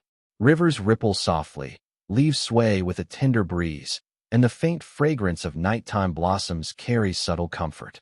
The listener can synchronize breath with these natural rhythms, allowing each inhalation and exhalation to embody calm, reflective awareness. This alignment with the environment, mirrored by the ethical and harmonious narrative of the epic, encourages deep relaxation, grounding, and a sense of restorative peace. The story's imagery becomes a lullaby of values, a soft guide for the mind's journey towards stillness and rest. Gratitude emerges as a central theme in this closing meditation. The listener can reflect on the contributions of each character: Rama's leadership, Sita's resilience, Lakshmana's support, Hanuman's devotion, and the Vanara's courage. Each effort, though expressed differently, contributes to the harmonious resolution of the epic, illustrating that gratitude for guidance, support, and moral alignment enriches both the heart and mind. The narrative encourages gentle acknowledgement of those who offer wisdom, loyalty, and quiet encouragement in the listener's own life, creating a reflective space of appreciation and calm. Even the subtle imperfections, setbacks, and moments of tension within the epic carry meaningful lessons. They remind the listener that challenges are natural, temporary, and opportunities for growth. The knight's gentle reflection encourages a perspective where difficulties are observed with calm awareness, understood in context, and released without tension. The listener can imagine the soft moonlight dissolving the shadows of doubt or worry, leaving only serene understanding and readiness for restorative rest. In this way, the epic becomes not just a story but a guide for cultivating calm composure, reflective courage, and moral insight. Visualization of the city at peace reinforces the meditative tone. Ayodhya's quiet streets, the shimmering river, and the softly illuminated temples all mirror the inner state of calm and alignment. Citizens resting, animals settling, and the environment itself participating in the gentle rhythm of the night provide a multisensory experience for the listener. This imagery, rich in serene detail, offers a subtle mirror for the mind. Every inhale aligns with the flow of life. Every exhale releases tension, and every reflective observation reinforces ethical clarity, patience, and inner harmony. The bedtime meditation encourages gentle introspection. The listener is invited to consider the principles of loyalty, courage, patience, moral clarity, and reflective action that permeate the Ramayana.